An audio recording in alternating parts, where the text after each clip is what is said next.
News and views ആരംഭിക്കുകയാണ്. കള്ളവും കവടി നിരത്തിനുമായി വീണ്ടും ചില മാധ്യമങ്ങൾ ഒരടിസ്ഥാനവുമില്ലാത്ത തേഞ്ഞൊട്ടിയ ദുർബലവാദങ്ങളുമായി വന്ന ഒരു വിവാദ വ്യവസായിയുടെ പിൻബലത്തിൽ പതിരും കല്ലും നോക്കാതെ ചിലർ അച്ചുനിരത്തി നിക്ഷിപ്ത താൽപ്പര്യക്കാരൻ്റെ ചിതലരിച്ച വാദങ്ങളിലെ യുക്തി പോലും പരിഗണിച്ചില്ല. കാരണം CPM-നെതിരെയാണല്ലോ. അത് അങ്ങനെ അങ്ങ് ചാമ്പിക്കളയാം എന്ന് ധരിച്ചവർക്ക് പക്ഷേ തെറ്റി. മുൻകാലത്തെ പോലെ സിൻഡിക്കേറ്റ് പരിപാടി ഇപ്പോൾ ഫലിക്കില്ല, നടക്കില്ല. ഇതാ വ്യാജ പരാതിക്കാരനെതിരെ CPM നിയമ നടപടിക്ക് നീങ്ങുകയാണ്. FB പോസ്റ്റിൽ വർഷങ്ങൾക്ക് മുമ്പ് പരാതിക്കാരൻ തന്നെ പോസ്റ്റ് ചെയ്തത് ചില മാധ്യമങ്ങൾ രഹസ്യരേഖയാക്കുന്നു. ഇപ്പോൾ CPM-നെതിരെ അടിമുടി വൈരുദ്ധ്യങ്ങൾ, അസത്യങ്ങളുടെ മാലപ്പടക്കങ്ങൾ. സിൻഡിക്കേറ്റ് പാക്കേജിൻ്റെ ആ പഴയ പല്ലവി ഒന്ന് എടുത്തു പറയാം. ഒരു കാലം അത്രയും വേട്ടയാടിയ കോടിയേരിക്ക് എന്തായാലും മാധ്യമങ്ങൾ ഇപ്പോൾ ക്ലീൻ ചിറ്റ് നൽകുന്ന കാഴ്ച ഇന്ന് കാണുന്നുണ്ട്. കാരണം ഇപ്പോൾ ശത്രു CPM-ൻ്റെ വർത്തമാനകാലത്തെ സെക്രട്ടറിയാണല്ലോ. മലയാള അച്ചടി ദൃശ്യമാധ്യമങ്ങളിലൂടെയും സമൂഹ മാധ്യമങ്ങളിലൂടെയും നടത്തിയ അസംബന്ധവും അവാസ്തവവുമായ ആരോപണങ്ങളിൽ MV ഗോവിന്ദൻ മാസ്റ്റർക്കെതിരെ തെറ്റായ വ്യാജ പ്രചാരണങ്ങൾ നടത്തിയ ഷർഷാദിനെതിരെ വക്കീൽ നോട്ടീസ് അയച്ചു.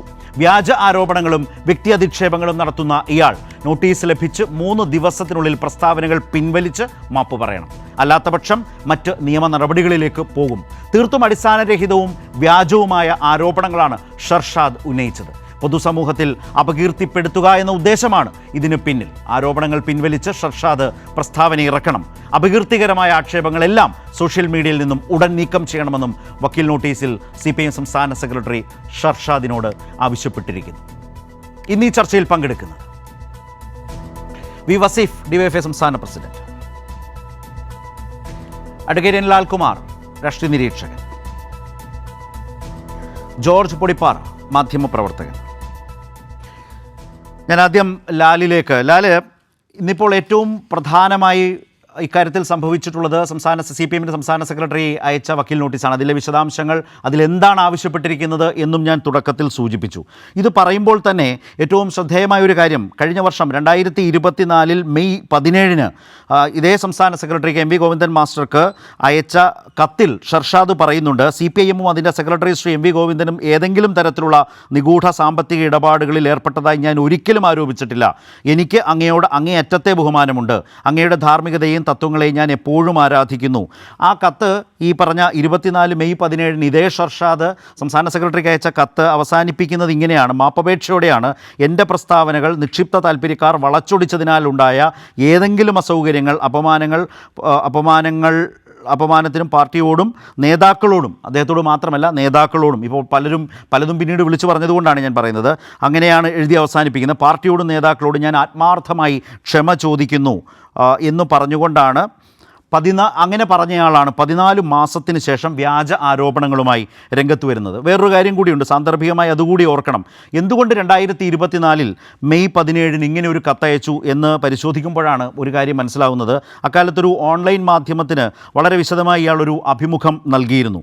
അപ്പോൾ അതിൽ കുറേയേറെ വ്യാജ കാര്യങ്ങളൊക്കെ പ്രചരിച്ചിരുന്നു അതിൻ്റെയൊക്കെ പശ്ചാത്തലത്തിൽ. അപ്പോൾ അതുണ്ടാക്കുന്ന ആ നിലയിൽ പ്രവർത്തിച്ചു എന്ന ആ ഒരു ഘട്ടം വന്നപ്പോഴാണ് ഷർഷാദ് ഇങ്ങനെ തന്നെ ഒരു ക്ഷമ ചോദിച്ചും മാപ്പ് ചോദിച്ചും കത്തയച്ചത്.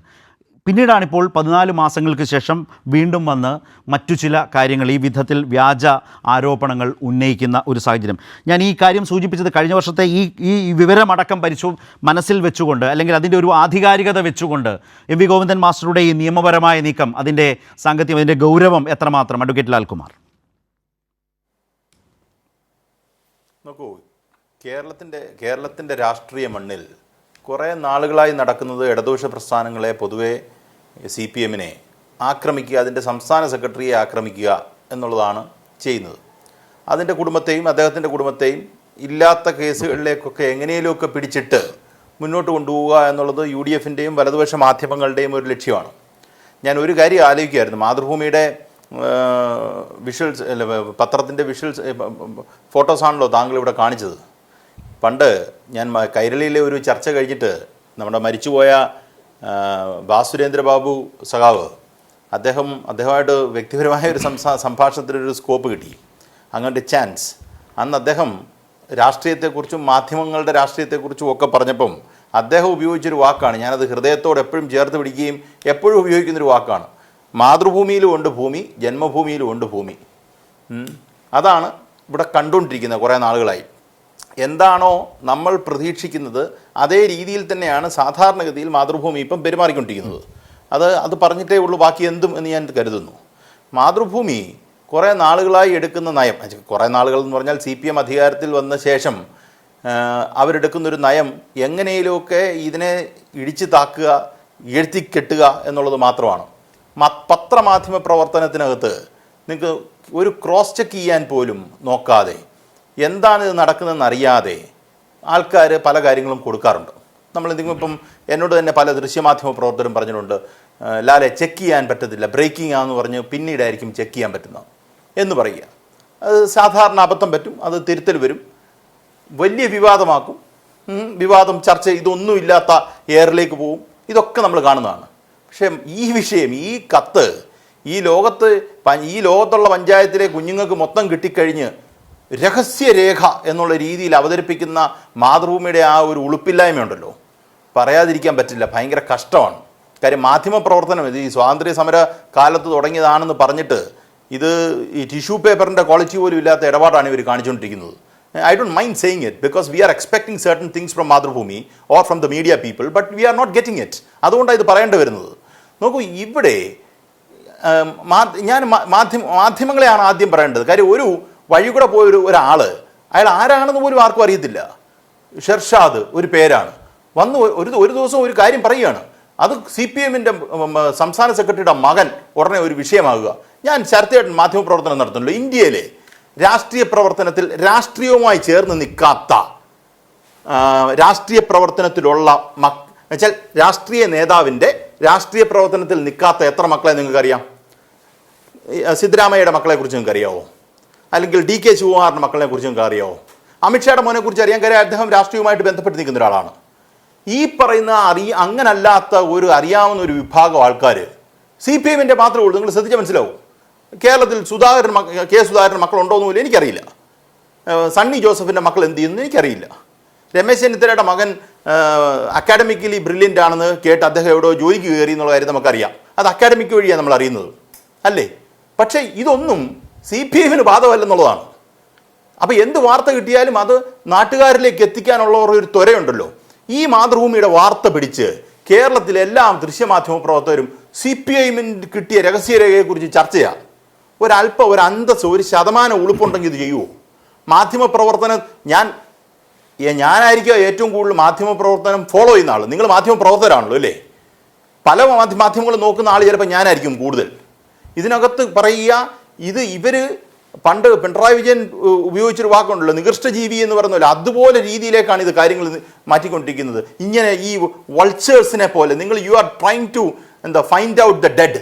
അല്ലെങ്കിൽ നിങ്ങൾ ഡെഡിനെ കിട്ടിയില്ലെങ്കിൽ നിങ്ങൾ അവരെ കൊന്ന് കറി വെച്ച് തിന്നാനായിട്ടുള്ള ശ്രമമാണ് നടത്തിക്കൊണ്ടിരിക്കുന്നത് കേരളത്തിലെ ദൃശ്യമാധ്യമ പ്രവർത്തകർ. എന്തേലും കേസ് ഇതിനകത്തുണ്ടോ? സത്യത്തിൽ ഈ പറയുന്ന രഹസ്യരേഖ എന്തൊരു പീബിക്കയച്ച രഹസ്യം, രഹസ്യം പറയാൻ പറ്റിയ ഒരു കാര്യം. ഈ പറയുന്ന അടുത്ത് കുറേ ദൃശ്യമാധ്യമ പ്രവർത്തകർ കാണിക്കുന്ന ഒരു കാര്യം, ഈ രാജേഷ് കൃഷ്ണയുമായിട്ട് ബന്ധപ്പെട്ട ഫോട്ടോ ഗോവിന്ദ മാസ്റ്ററിനെയും ബാക്കിയുള്ളവരെ ഇടുക.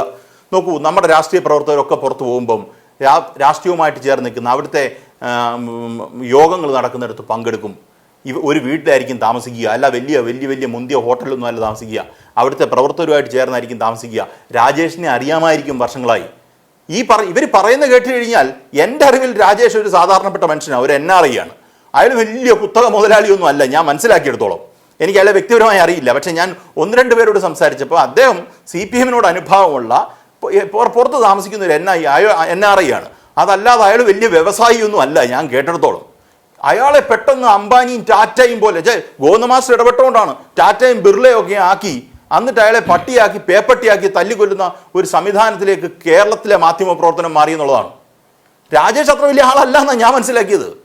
നമ്മൾ കിട്ടുന്ന വാർത്ത എടുത്ത് വായിച്ചാൽ അയ്യോ വിദേശ മലയാളി വ്യവസായി. ഈ വ്യവസായി എന്നൊക്കെ പറയുന്നതിനൊരു ഒരു നമുക്കൊരു ന്യായം വേണ്ടേ? പറയുമ്പോൾ നമ്മളിപ്പോൾ വ്യവസായി എന്നൊക്കെ സാധാരണ രീതി പറയുമ്പം ഒരു ബിസിനസ് മാഗ്നറ്റിനെ കുറിച്ചായിരിക്കും നമ്മൾ പറയാൻ ശ്രമിക്കുക. ഇതൊന്നും അല്ല ഇവിടെ സംഭവം. അത് കാര്യം അവിടെ ഒരു കച്ചവടം നടത്തുന്ന ഒരു മനുഷ്യൻ, അല്ലെങ്കിൽ അയാൾ ഏതെങ്കിലും രീതിയിൽ ബിസിനസ് ചെയ്യുന്ന ഒരാൾ, അല്ലെങ്കിൽ അയാൾ എന്തോ സിനിമ പ്രൊഡ്യൂസ് ചെയ്തിട്ടുണ്ടെന്ന് പറയുന്നുണ്ട്. അതിനെ ഒരു വലിയ വ്യവസായിയായി മാറി ഇവിടുത്തെ ആൾക്കാരുടെ എല്ലാം ബെനാമിയാകുന്നു. ആ ബെനാമി മൊത്തം അവിടെ കൊണ്ടിട്ടിരിക്കുക. എന്തൊക്കെയാണ് ഇവിടെ വരുന്നത്? അത് കഴിഞ്ഞ വർഷം ഗോവിന്ദ മാസ്റ്ററെ കുറിച്ച് ഈ പ്രശ്നം ഇല്ല. അതാണ് ഇവിടുത്തെ പ്രശ്നം. ഗോവിന്ദ മാസ്റ്റർ പാർട്ടി സെക്രട്ടറി ആയപ്പോഴാണ് അദ്ദേഹം പെട്ടെന്ന് ബിനാമിയായി ഇത്രയും കോടികൾ ഉണ്ടാക്കി ലോകം മൊത്തം കൊണ്ടുവന്നത്. ഗോവിന്ദ മാസ്റ്ററിൻ്റെ ഒരു മകനുമായിട്ട് എനിക്ക് നല്ല ബന്ധമുണ്ട്. ആ പയ്യൻ ആദ്യം തന്നെ പറഞ്ഞൊരു കാര്യം, ഞാൻ പേരൊന്നും പറയുന്നില്ല, ആദ്യം തന്നെ അദ്ദേഹം ആ പയ്യൻ പറഞ്ഞ എന്നോട് കാര്യം, ഇത് ഇനിയിപ്പോൾ ന്യൂസൻസ് ആണ് ലാലേ എന്നെന്തൊക്കെ പറഞ്ഞു. കാര്യം അച്ഛൻ പാർട്ടി സെക്രട്ടറി ആയതുകൊണ്ട് സംഭവിക്കാൻ പോകുന്നത് ഇല്ലാത്തതിനും ഉള്ളതിനും എല്ലാം നമ്മളെ പിടിച്ചിടാൻ പോകുന്നു.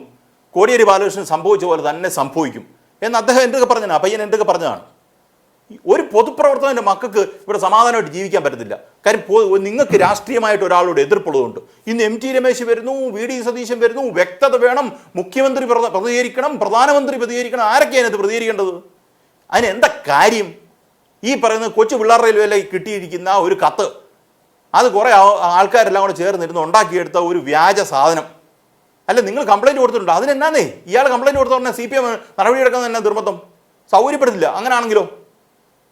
ഇത് അങ്ങനെയുള്ള കാര്യമേ അല്ല. വിലയില്ലാത്തൊരു സാധനമാണ്, വിലയില്ലാത്തൊരു കാര്യം തന്നെയാണ്. ആ വിലയില്ലാത്തൊരു കാര്യത്തിനെ വില ഉണ്ടാക്കി കൊടുത്തത് വെച്ചാൽ ഒരു കീറ പേപ്പറിൻ്റെ വിലയില്ലാത്തൊരു സാധനത്തിനെ വില ഉണ്ടാക്കി കിടക്കുന്നത് മാറ്റി ഈ പറയുന്ന ഷെർസാദ് ചെയ്തതിനെക്കാട്ടിലും സാമൂഹ്യ ദ്രോഹം ചെയ്യുന്നത് കേരളത്തിലെ മാധ്യമപ്രവർത്തകരാണെന്ന് ഞാൻ പറയാൻ ആഗ്രഹിക്കുക. എനിക്ക് മാധ്യമപ്രവർത്തകരാണ് എൻ്റെ പ്രശ്നം. ഷെർസാദ് ഇപ്പം ലാൽകുമാർ നാളെ ഒരു സ്റ്റേറ്റ്മെൻറ്റ് പറയുക, ആരാ KPCC പ്രസിഡന്റിനെതിരെ. ആ ലാൽകുമാർ പറഞ്ഞു വിവാദമായിരിക്കുന്നു, ഉടനെ അങ്ങ് പറഞ്ഞേക്കാം, പൂശിയേക്കാം എന്ന് പറഞ്ഞാണോ നിങ്ങളുടെ കാര്യങ്ങൾ ചെയ്യേണ്ടത്? നിങ്ങൾ അക്കൗണ്ടബിൾ ആകുന്നത് എങ്ങനെയാണ്? ഇതൊന്ന് ക്രോസ് ചെക്ക് ചെയ്യണ്ടേ? ഇത് ശരിയാണോ? ഈ ആരെക്കുറിച്ചാണോ പറയുന്നത് ആ മനുഷ്യനോട് നിങ്ങളൊന്ന് ചോദിക്കണോ ഇതിനകത്ത് എന്തെങ്കിലും കാര്യമുണ്ടോന്ന്? അതിനു മുമ്പേ വാർത്തയാ. അതുകൊണ്ടാണ് ഞാൻ ആദ്യം പറഞ്ഞത്, മാതൃഭൂമിയിലും ഉണ്ട് ഭൂമി, ജന്മഭൂമിയിലും ഉണ്ട് ഭൂമി. അത് തന്നെ എനിക്ക് എടുത്തു പറയാനുള്ളത്. ശരി, ഞാൻ ശ്രീ പൊടിപ്പാറയിലേക്കാണ് വരുന്നത്. ശ്രീ പൊടിപ്പാറ, ഞാൻ ഇപ്പോൾ ലാല് സംസാരിച്ചിരുന്നപ്പോൾ ഓർത്തത്, വളരെ നമ്മളൊക്കെ ഒരുപാട് ചർച്ച ചെയ്ത സോളാർ സമരകാലത്ത് അന്ന് ഏറ്റവും അധികം ആരോപിതനായി നിൽക്കുന്ന ഒരു നേതാവിൻ്റെ കുടുംബത്തിലേക്ക് കയറാൻ പാകത്തിന് ഒരു വാർത്തയുമായി ബന്ധപ്പെടുത്തി വലിയ പരിശ്രമം നടന്നു, മാധ്യമങ്ങളെ കൂട്ടുപിടിച്ച് അത് പ്രസിദ്ധീകരിക്കാൻ. അന്ന് കേരളത്തിലെ മാധ്യമങ്ങൾ വളരെ ശക്തമായൊരു നിലപാട് സ്വീകരിച്ചു. സമചിത്തതയോടെ തന്നെ ഇത്തരം മാധ്യമ പ്ലാന്റിങ്ങിനെതിരായി അതിന് നിന്നുകൊടുക്കേണ്ടതില്ല എന്ന നില സ്വീകരിച്ചു. വലിയ തോതിൽ അന്നുണ്ടായ ആരോപണങ്ങളൊക്കെ അറിയാമല്ലോ. ഇതിനകത്ത് സാമ്പത്തിക തട്ടിപ്പുണ്ട്, ലൈംഗികാരോപണങ്ങളുണ്ട്. ഇതിനിടയിൽ ഏറ്റവും നന്നായി ഫിറ്റ് ചെയ്യാൻ കഴിയുന്ന ഒരു ഐറ്റമാക്കിയത് കൊണ്ടുവന്നു. പൊടിപ്പാറയ്ക്ക് നന്നായിട്ട് അറിയാമെന്ന് ഞാൻ വിചാരിക്കുന്നു. പക്ഷേ മാധ്യമങ്ങളത് തൊട്ടില്ല. പലയിടത്തും താല്പര്യാർത്ഥം വന്നു, പക്ഷേ മാധ്യമങ്ങളത് തൊട്ടില്ല. അതിനപ്പുറം ആ വിഷയത്തിലേക്ക് പോയി. ഞാൻ പറഞ്ഞത്, പക്ഷേ ഇങ്ങനെ മാധ്യമങ്ങളെ അല്ലെങ്കിൽ മാധ്യമപ്രവർത്തകരെ വട്ടം ചുറ്റി ഇത്തരം പ്ലാന്റിങ് നടത്താൻ താല്പര്യപ്പെട്ട ആളുകൾ വരും. പക്ഷേ അവരുടെ വിശ്വാസ്യത, അവർ പറയുന്നത് എത്രമാത്രം ജെനുവിനാണ് എന്ന് പരിശോധിക്കേണ്ട ഉത്തരവാദിത്വം വരുന്നവനല്ല ആ വാർത്ത കേൾക്കുന്ന, എഴുതാൻ നിൽക്കുന്ന മാധ്യമപ്രവർത്തകനല്ലേ? ഈ കേസ് തന്നെ എടുക്കാം. ഈ കേസ് കേരളത്തിൻ്റെ പൊതുമണ്ഡലത്തിൽ ഈ വിഷയവുമായി ബന്ധപ്പെട്ട ഈ പറയുന്ന ഷർഷാദിൻ്റെ കുടുംബവഴക്കുമായി ബന്ധപ്പെട്ട പ്രശ്നം ഇന്ന് ഈ PB രഹസ്യം ചോർന്നതിനെ തുടർന്ന് മലയാളി അറിയുന്നതല്ല. കാരണം അയാളുടെ മുൻ ഭാര്യ, മുൻ ജീവിത പങ്കാളി മലയാളികൾ അറിയുന്ന ശ്രദ്ധേയായ ഒരു സംവിധായികയാണ്. അവരുടെ ഇടയിലുണ്ടായ പ്രശ്നങ്ങൾ, അതുമായി ബന്ധപ്പെട്ട് വന്ന കേസുകൾ, അതിന് വർഷങ്ങളുടെ പഴക്കമുണ്ട്. ഏതാണ്ട് 2020 ആരംഭിക്കുന്നു, 2021 തന്നെ പോലീസിലേക്ക് ഈ പ്രശ്നം പോകുന്ന നിലയുണ്ടാകുന്നു. അപ്പോൾ അങ്ങനെ തുടങ്ങി 2021, 2022, ഇപ്പോൾ 2025, 2024 തന്നെ ഇപ്പോൾ ഒരു നവാഗതനെ പോലെ അവതരിപ്പിക്കുന്ന ഇതേ വ്യക്തി 24 കഴിഞ്ഞ വർഷം ഒരു ഓൺലൈൻ മാധ്യമത്തെ ഉപയോഗിച്ച് ഇതുപോലെ തന്നെ അഭിമുഖം കൊടുക്കുകയും അതിലൂടെ പല കാര്യങ്ങൾ പറയുകയും അത് പലതരം കട്ടുകളായി പ്രചരിക്കുകയും CPM-നെതിരായി അത് കൊണ്ടുവരികയും ഒക്കെ ചെയ്തൊരനുഭവം. പക്ഷേ അത് ക്ലച്ച് പിടിച്ചില്ല. കാരണം അതിലെ ക്രെഡിബിലിറ്റി ഇഷ്യൂ ആയിരുന്നു. അതിനുശേഷം 2025 അത് നേരിട്ട് CPIM എന്ന നിലയിലേക്കൊരു ലേബൽ പതിപ്പിച്ച്, പൊളിറ്റ് ബ്യൂറോ എന്ന നിലയിലൊരു ലേബൽ പതിപ്പിച്ച്, രേഖ ചോർന്നു എന്നൊരു ലേബൽ പതിപ്പിച്ച് CPIM എന്ന നിലയിലേക്ക് അതിനൊരു രാഷ്ട്രീയ മാനം കൂടി നൽകി ആണോ? അങ്ങനെയൊക്കെ താല്പര്യക്കാർ വരുമ്പോൾ ശ്രീ പൊടിപ്പാറ, മാധ്യമപ്രവർത്തകർക്ക് അത്തരം പ്ലാന്റിങ്ങിനെ പരിശോധിക്കാൻ, മനസ്സിലാക്കാൻ, അവരെ അകറ്റി നിർത്താൻ ഇത്രയൊക്കെ പശ്ചാത്തലം, ബാക്ക് ഫയൽസ് കിടക്കുകയാണ് ഇയാളുമായി ബന്ധപ്പെട്ട്. എന്തേ മാധ്യമപ്രവർത്തകർ ക്രോസ് ചെക്ക് ചെയ്തില്ല? ഇയാളുടെ ജെനുവിനിറ്റി പരിശോധിച്ചില്ല? ഇയാളെക്കുറിച്ച് ഈ വാർത്തകൾ വന്ന് ചർച്ച ചെയ്ത് മുന്നോട്ട് പോയാൽ തങ്ങളാണ് പെട്ടുപോവുക. കാരണം തങ്ങളുടെ വാർത്തയുടെ വിശ്വാസ്യതയാണ് നാൾക്ക് നാൾ കുറഞ്ഞു പോവുക, ഇല്ലാതാവുക എന്ന് തിരിച്ചറിയേണ്ടത് മാധ്യമപ്രവർത്തകരായിരുന്നില്ലേ? ശരത്തെ, താങ്കൾ ഈ പറയുന്നതൊക്കെ എല്ലാ മാധ്യമങ്ങൾക്കും ബാധകമാവണം. അല്ലാത്തൊരു കേസ് പറഞ്ഞോളൂ. അവിടെയാണ് ഈ പ്രശ്നം കിടക്കുന്നത്. അല്ലാത്തൊരു കേസ് മാതൃഭൂമിയിൽ പറഞ്ഞോളൂ. ഭൂമിയുണ്ട്, ജന്മഭൂമിയിൽ ഭൂമിയുണ്ട്. ദയവായിട്ട് ഇടപെടരുത്. ഇല്ല അങ്ങ് ലാൽകുമാർ ഇല്ല, എന്താ പറയാ, നെവർ, ഇടപെടില്ല, പറഞ്ഞോളൂ. നിരുപാധികമാണ് സംസാരിച്ചത്. ആ മാത്രമല്ല, ഞാൻ 10-25 വർഷത്തിലധികം ജോലി ചെയ്തൊരു സ്ഥാപനത്തെ കുറിച്ചാണ് അദ്ദേഹം ഈ രീതിയിൽ പറഞ്ഞിട്ടുള്ളത്. അപ്പൊ അതുകൊണ്ട് തന്നെ എനിക്ക് അതിനകത്തൊരു ജെനുവിൻ റൈറ്റ് ഉണ്ട്. കുറച്ച് അതിനെ ഡിഫെൻഡ് ചെയ്യേണ്ട ഒരു ബാധ്യത എനിക്കുണ്ട്. അദ്ദേഹം ആ പറഞ്ഞതിനെ ഞാൻ അതിനിശ്ചിതമായിട്ട് എതിർക്കുകയോ പ്രതിഷേധിക്കുകയോ അപലപിക്കുകയോ ചെയ്യാൻ. മാതൃഭൂമി എന്ന് പറയുന്ന ഒരു പ്രസ്ഥാനത്തെക്കുറിച്ച് അങ്ങേക്ക് കാര്യമായിട്ട് സാധാരണ നിങ്ങൾ പറയുമല്ലോ, CPM-നെ ആരെങ്കിലും വിമർശിച്ചാൽ ഉടനെ പറയും നിങ്ങൾക്ക് ഈ പ്രസ്ഥാനത്തെക്കുറിച്ച് ഒരു ചുക്കും അറിയില്ലെന്ന്. ഞാൻ പറയുന്നു, ലാൽകുമാറിന് മാതൃഭൂമി എന്ന് പറയുന്ന പ്രസ്ഥാനത്തെക്കുറിച്ച്, ആ സ്ഥാപനത്തെക്കുറിച്ച്, അതിന്റെ എഡിറ്റോറിയൽ പോളിസിയെക്കുറിച്ച് ഒരു ചുക്കും അറിയില്ല. അത്രേ ഞാൻ പറയുന്നുള്ളൂ. ലാൽകുമാറിൽ നിന്ന് ഞാനിത് പ്രതീക്ഷിച്ചതല്ല. കാരണം അദ്ദേഹം പറയാൻ പാടില്ല. അതായത് ഇത്തരം വാർത്തകൾക്കെല്ലാം ഇതിപ്പോ ആദ്യമായിട്ടൊരു മാധ്യമം പ്രസിദ്ധീകരിക്കുന്നതല്ല. ഇത് കേരളത്തിലെ എല്ലാ മാധ്യമങ്ങളും പ്രസിദ്ധീകരിച്ചിട്ടുണ്ട്. ഞാൻ ഈ അടുത്ത കാലത്ത് ചോദിക്കട്ടെ, മറിയക്കുട്ടി എന്ന് പറയുന്ന, ലാലിന് പിന്നീട് മറുപടി പറയാം, മറിയക്കുട്ടി എന്ന് പറയുന്ന കക്ഷി, ഒരു കക്ഷി ഈ പറഞ്ഞ സർക്കാരിനെതിരെ അവർക്ക് പെൻഷൻ കിട്ടുന്നില്ല, അവർക്ക് എന്നും പറഞ്ഞ് വന്നപ്പോ അവർക്കെതിരെ അവരുടെ ചരിത്രവും ഭൂമിശാസ്ത്രവും ഒക്കെ ചകഞ്ഞ് ഈ പറഞ്ഞ ദേശാഭിമാനി കൊടുത്ത വാർത്ത നമ്മുടെ കൺമുമ്പിലുണ്ടല്ലോ, മറക്കാൻ സമയമായിട്ടില്ലല്ലോ. അവർക്ക് എന്തുമാത്രം സ്വത്തുണ്ടെന്ന് പറഞ്ഞു, അവർക്ക് എത്രമാത്രം അസറ്റ് ഉണ്ടെന്ന് പറഞ്ഞു, എന്നിട്ട് നിരുപാധികം പിൻവലിച്ചുകൊണ്ട് പോകേണ്ടി വന്നില്ലേ? അത്തരമൊരു ഘട്ടത്തിൽ ഈ പറഞ്ഞ ധാർമ്മിക രോഷം ദേശാഭിമാനിയിൽ മാനിയുണ്ട്, മറ്റേ അങ്ങനെയൊന്നും ആരും പറഞ്ഞില്ലല്ലോ.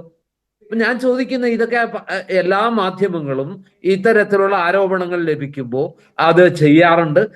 ക്രോസ് ചെക്കിങ്, പണ്ട് ഈ പറഞ്ഞ പോലെ നമ്മൾ അവസാനം എന്താ ചെയ്തത്, മറ്റേ ഈ മാലി സ്ത്രീ അന്നത്തെ ആരോപണത്തെക്കുറിച്ച്, മാലി സ്ത്രീകളെ കുറിച്ചൊക്കെയുള്ള ആരോപണത്തെക്കുറിച്ച് അന്ന് എന്തൊക്കെയാണ് നമ്മൾ എഴുതിക്കൂട്ടിയത്? ആരെല്ലാം എഴുതിക്കൂട്ടി? ദേശാഭിമാനി എഴുതിക്കൂട്ടി, മനോരമ എഴുതിക്കൂട്ടി, എല്ലാവരും, മാതൃഭൂമി എഴുതിക്കൂട്ടി. നമ്പിനാരായണൻ അവസാനം നഷ്ടപരിഹാരം വാങ്ങി കൊടുക്കേണ്ടി വന്നില്ലേ? ആരാണ് എഴുതാതിരുന്നത്? ആരാണെന്ന് ഈ പറഞ്ഞ ഈ സത്യസന്ധമായ മാധ്യമ പ്രവർത്തനം നടത്തിയത്? എല്ലാവരും മത്സരിച്ച് എഴുതുന്ന കാഴ്ച നമ്മൾ അന്ന് കണ്ടു. അപ്പൊ ഈ ഞാൻ പറയുന്നത്, മാതൃഭൂമിക്ക് ഇങ്ങനെ ഒരു വാർത്ത കിട്ടുന്നു. ഇന്നലെ തന്നെ ഇന്നിപ്പോ അദ്ദേഹം നിയമ നടപടി സ്വീകരിക്കുമെന്ന് പറഞ്ഞു MV ഗോവിന്ദൻ. ഇന്നലെ അദ്ദേഹം പറഞ്ഞ അസംബന്ധം എന്ന് പറഞ്ഞ് ഒഴിഞ്ഞു മാറുക ചെയ്തേ. PB അംഗമായിട്ടുള്ള MA ബേബിയോട്, പ്രകാശ് കാരാട്ടിനോട്, ഏറ്റവും സമ്പന്നതരായ നേതാവിനെ, മോസ്റ്റ് എക്സ്പീരിയൻസ്ഡ് ലീഡർ, അദ്ദേഹത്തോട് ചോദിച്ചു ഈ വിഷയത്തിൽ എന്താ പറയാനുള്ളത്. അപ്പൊ നിങ്ങൾ MA ബേബിക്കാണ് കത്ത് കിട്ടിയിട്ടുള്ളത്, അദ്ദേഹത്തോട് ചോദിക്കാനാ പറഞ്ഞത്. MA ബേബിക്കാണ് കത്ത് കിട്ടിയത്, അദ്ദേഹത്തോട് ചോദിക്കാൻ പറഞ്ഞു. MA ബേബിയോട് ചോദിക്കുമ്പോൾ MA ബേബി പറയുന്നു ഈ വക ചില കാര്യങ്ങളും കൊണ്ട് നടക്കാൻ പറ്റില്ല. എന്നാ അദ്ദേഹം പറഞ്ഞാൽ മതി. ഇന്നലെ ചാനൽ ചർച്ചയിൽ, ഞാൻ മറ്റൊരു ചാനൽ ചർച്ചയിൽ ഇരിക്കുമ്പോൾ അഡ്വക്കേറ്റ് അരുൺകുമാർ പറഞ്ഞു PBക്ക് അങ്ങനെ ഒരു കത്ത് കിട്ടിയിട്ടില്ല. PBക്ക് അങ്ങനെ ഒരു കത്ത് കിട്ടിയിട്ടില്ല. അതുകൊണ്ട് തന്നെ ആരോപണത്തിന്റെ ആവശ്യമില്ല. കോടിയേരി ബാലകൃഷ്ണന് അങ്ങനെ ഒരു കത്ത് കിട്ടിയായിരുന്നു, അത് അന്വേഷിച്ച് അതിൽ അടിസ്ഥാനമില്ല എന്ന് പറഞ്ഞ് തള്ളിയതാണ്. അത് അന്ന് പരിശോധിച്ചാണ്. PBക്ക് ഇങ്ങനെ ഒരു കത്ത് കിട്ടിയിട്ടില്ല. പിന്നെ എന്തുകൊണ്ടാണ് പ്രകാശ് കാരാട്ടും അതുപോലെ തന്നെ ഈ പറഞ്ഞ MA ബേബിയും ഇന്നലെ അസന്നിഗ്ധമായിട്ട് പറയുന്നില്ല അങ്ങനെ ഒരു കത്തില്ല, അങ്ങനെ ഒരു കത്ത് കിട്ടിയിട്ടില്ല, ഒരു കത്തിനെ കുറിച്ച് പരിശോധിക്കേണ്ട കാര്യമില്ല? ഇന്നലെ തന്നെ ഡോക്ടർ തോമസ് ഐസക് മാറ്റം വന്നോ? പൊടിപ്പാറ സംശയമാണ്, ഇടപെടലല്ല. ഇന്നങ്ങനെ മാറ്റം വന്നോ? PBക്ക് കത്ത് കിട്ടി എന്നാരെങ്കിലും പറഞ്ഞു? കേസ് കൊടുത്തല്ലോ. എന്തിന്റെ പേരിലാണ് അദ്ദേഹം പറഞ്ഞത്? ഞാൻ ആ ഇൻട്രോ താങ്കൾ ശ്രദ്ധിച്ചില്ല. അതായത് സംസ്ഥാന സെക്രട്ടറിക്കെതിരെ ഏറ്റവും കളവായ പ്രചാരണം നടത്തി, അത് പിൻവലിക്കണം, പ്രസ്താവന ഇറക്കണം എന്ന് MV ഗോവിന്ദൻ മാസ്റ്റർ എന്ന CPM-ന്റെ സംസ്ഥാന സെക്രട്ടറിയാണ് കൊടുത്തത്. PBക്ക് അങ്ങനെ ഒരു കത്ത് കിട്ടിയിട്ടില്ല എന്ന CPM-ന്റെ വാദത്തിൽ തന്നെയാണ് നിൽക്കുന്നത്. സർ, ഞാൻ ചോദിക്കുന്നൊരു കാര്യം, മാതൃഭൂമിക്ക് ഇങ്ങനെ ഒരു വാർത്ത കിട്ടി, ഇത് ശ്രീ പൊടിപ്പാറ പറഞ്ഞ സ്റ്റേറ്റ്മെൻറ്റാണ്, അതിലാണ് എൻ്റെ തർക്കം. മാതൃഭൂമിക്ക് ഇങ്ങനെ ഒരു വാർത്ത കിട്ടി എന്ന് പറഞ്ഞാൽ ഈ വാർത്ത പ്രസിദ്ധീകരിച്ച ദിവസം ജനിച്ചു വീണ വാർത്തയല്ല. വർഷങ്ങളുടെ പഴക്കമുള്ള ഒരു കുടുംബ വഴക്ക്, അതുമായി ബന്ധപ്പെട്ട് ഇതേ വിഷയങ്ങളിൽ തന്നെ ഇതേ വിവാദ വ്യക്തി കഴിഞ്ഞ വർഷം ഒരു ഓൺലൈൻ മാധ്യമത്തിൽ കൊടുത്ത ഇൻ്റർവ്യൂ വലിയ തോതിൽ ചർച്ച ചെയ്തു. അതിലെ പൊള്ളത്തരങ്ങൾ വല്ലതും വലിയ തോതിൽ ചർച്ച ചെയ്യപ്പെടുന്നതിൽ ഇങ്ങനെ ഒരു പശ്ചാത്തലം, ഒരു ബാക്ക് ഫയൽ ഉള്ളപ്പോൾ താങ്കൾ പറഞ്ഞത് തന്നെ തെറ്റല്ലേ? മാതൃഭൂമിക്ക് ഇങ്ങനെ ഒരു വാർത്ത കിട്ടി എന്ന് പറഞ്ഞാൽ ഈ കൊണ്ടുവന്ന വാർത്ത കൊടുത്ത വ്യക്തി, ആ വാർത്താ വ്യക്തി ഈ വിഷയവുമായി ബന്ധപ്പെട്ട് നിരന്തരം വാർത്തകൾ കൊടുക്കുന്നയാളാണ്, പല രൂപത്തിൽ, പല രീതിയിൽ. ഇത് ക്രോസ് ചെക്ക് ചെയ്യേണ്ടുന്ന മാധ്യമങ്ങളല്ലേ? എൻ്റെ ചോദ്യം അവിടെയായിരുന്നു സാർ, അതിലേക്ക് വന്നില്ല. ഞാനൊന്ന് മറുപടി പറഞ്ഞോട്ടെ. അതായത് അതിനകത്ത് എന്താ പ്രശ്നം? ഈ പരാതിയുമായിട്ട് ഡൽഹി ഹൈക്കോടതി രാജേഷ് കൃഷ്ണ കോടതിയെ സമീപിക്കുന്നു. കോടതിയെ സമീപിക്കുമ്പോൾ അതിലെ എക്സിബിറ്റ് ആയിട്ട് ഇദ്ദേഹം കൊടുത്ത പരാതിയും അതിൽ ഉൾപ്പെട്ടിരിക്കുന്നു എന്നാണ് വാർത്ത. അതെ, അവിടുന്നാണല്ലോ പ്രശ്നമാവുന്നത്. എല്ലാ വാർത്തകളും എല്ലാ സമയത്തും ക്ലിക്ക് ആവുന്നില്ല, വലിയ അവിടെയാണ് പെശക്, അവിടെയാണ് പെശക് സാർ. അതിലൊരു പെശകുണ്ട്. അതായത് ഇയാള് തന്നെ അല്ല, അങ്ങനെയല്ല, അന്ന് തന്നെ ഘട്ടങ്ങളിലാണ് കത്തുന്നത്. FB യിൽ വാർത്തയുടെ ഒരു ജാതക അല്ല, വാർത്തയുടെ ഒരു വിധിയാണ്. അല്ല, പെശകുണ്ട്. ഇതുപോലെ കത്തിക്കൊള്ളണമെന്നില്ല. ലാൽകുമാറിനോട് എനിക്ക് പറയാനുള്ളത്, ഇതൊക്കെ എല്ലാ മാധ്യമങ്ങളും ഇത്തരത്തിൽ പാതിബന്ധ വാർത്തകളൊക്കെ ധാരാളം കൊടുക്കാറുണ്ട്. പാതിബന്ധ വാർത്തകൾ, ഹാഫ് കുക്ക്ഡ് ന്യൂസസ്, അത് കൊടുക്കാത്തൊരു ചാനലാണ് ഞങ്ങളുടേത്, കൊടുക്കാത്തൊരു പത്രമാണ് ഞങ്ങളുടേത്. അതിനെ ഒരിക്കലും ഉപയോഗിക്കാത്ത, അതിനെ ഒരിക്കലും രാഷ്ട്രീയമായി മുതലെടുക്കാത്ത ഒരു പ്രസ്ഥാനമാണ് ഞങ്ങളുടേത് എന്നൊക്കെ പറഞ്ഞാൽ അത് തൊണ്ട തൊടാതെ വിഴുങ്ങാൻ ഇത്തിരി ബുദ്ധിമുട്ടുണ്ട്. എല്ലാവരും ഇതൊക്കെ ഉപയോഗിച്ചിട്ടുണ്ട്. ക്രോസ് ചെക്ക് ചെയ്തിട്ടാണ് ദേശാഭിമാനി, കൈരളി എല്ലാ വാർത്തയും കൊടുത്തിരിക്കുന്നത്. ഒരിക്കലും അല്ല. ശരി, ഞാൻ വരാം. ഞാൻ 2-3 മാതൃഭൂമി എത്രയോ ഭേദമാണെന്നാണ് ഞാൻ പറയുന്നത്. ഒരു നിമിഷം. 3 കേസുകൾ വാർത്ത കൊടുക്കണമെന്ന് എന്നോട് ആരും ശരി, ഞാൻ 3 കാര്യങ്ങൾ പറയാം. ആരോഗ്യമന്ത്രിയുടെ ഓഫീസിന് നേരെ ഒരു കേസ്, കൈക്കൂലി കേസ് കൊണ്ടുവന്നു. അത് കള്ളക്കേസാണ്. ക്രോസ് ചെക്ക് ചെയ്യാതെ ആ പരാതിക്കാരൻ പറഞ്ഞത് കേട്ട് ഇതേ കേരളത്തിലെ മാധ്യമങ്ങൾ വാർത്ത കൊടുത്തു. അത് കള്ളക്കേസാണ് എന്ന് ജനങ്ങൾക്ക് മുമ്പിൽ തെളിയിച്ചത് കൈരളിയാണ്.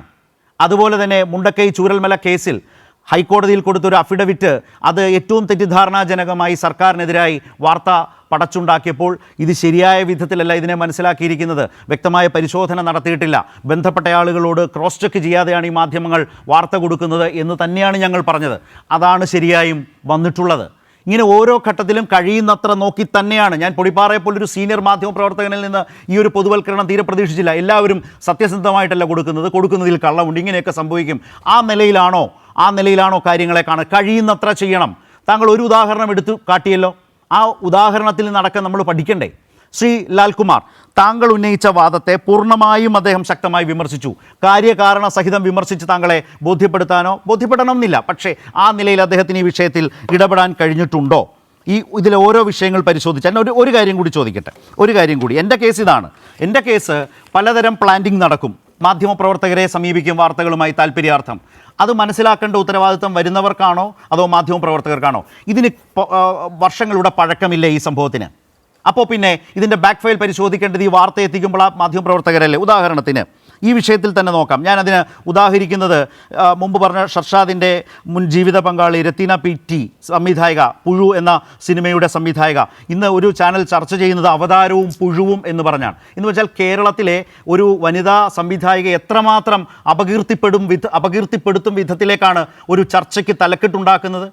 അവർ ചെയ്തൊരു സിനിമയെ ഏറ്റവും മോശപ്പെട്ട ഒരു വിവാദത്തിലേക്ക് വലിച്ചിഴച്ച് അവരിലെ ആ സംവിധായകയെ, കലാകാരിയെ ആക്ഷേപിക്കും വിധത്തിലേക്ക് പോവുകയാണ്. അങ്ങനെ പറയേണ്ടി വരുന്നു എന്നുള്ളതാണ്. ഞാൻ പറയാം. നോക്കൂ, 2 കാര്യങ്ങൾ മാത്രമല്ല. ഇതിൻ്റെ മീഡിയ പ്ലാന്റിംഗ് ഉണ്ട് എങ്കിൽ പരിശോധിച്ച് അത് ബോധ്യപ്പെടുത്തേണ്ടത് മാധ്യമപ്രവർത്തകരല്ലേ? ഞാൻ പറഞ്ഞു ഇത് വർഷങ്ങളുടെ പഴക്കമുണ്ട്. ഈ രത്തീന തന്നെ FB പോസ്റ്റിൽ ഇന്നലെ എഴുതിയെന്താണ്? ഗാർഹിക പീഡനത്തിൽ കോടതി ശിക്ഷിച്ച, പോലീസ് നോൺ ബെയിലബിൾ കുറ്റം ചാർത്തിയിട്ടുള്ള പ്രതിയാണ് ഈ വ്യവസായി.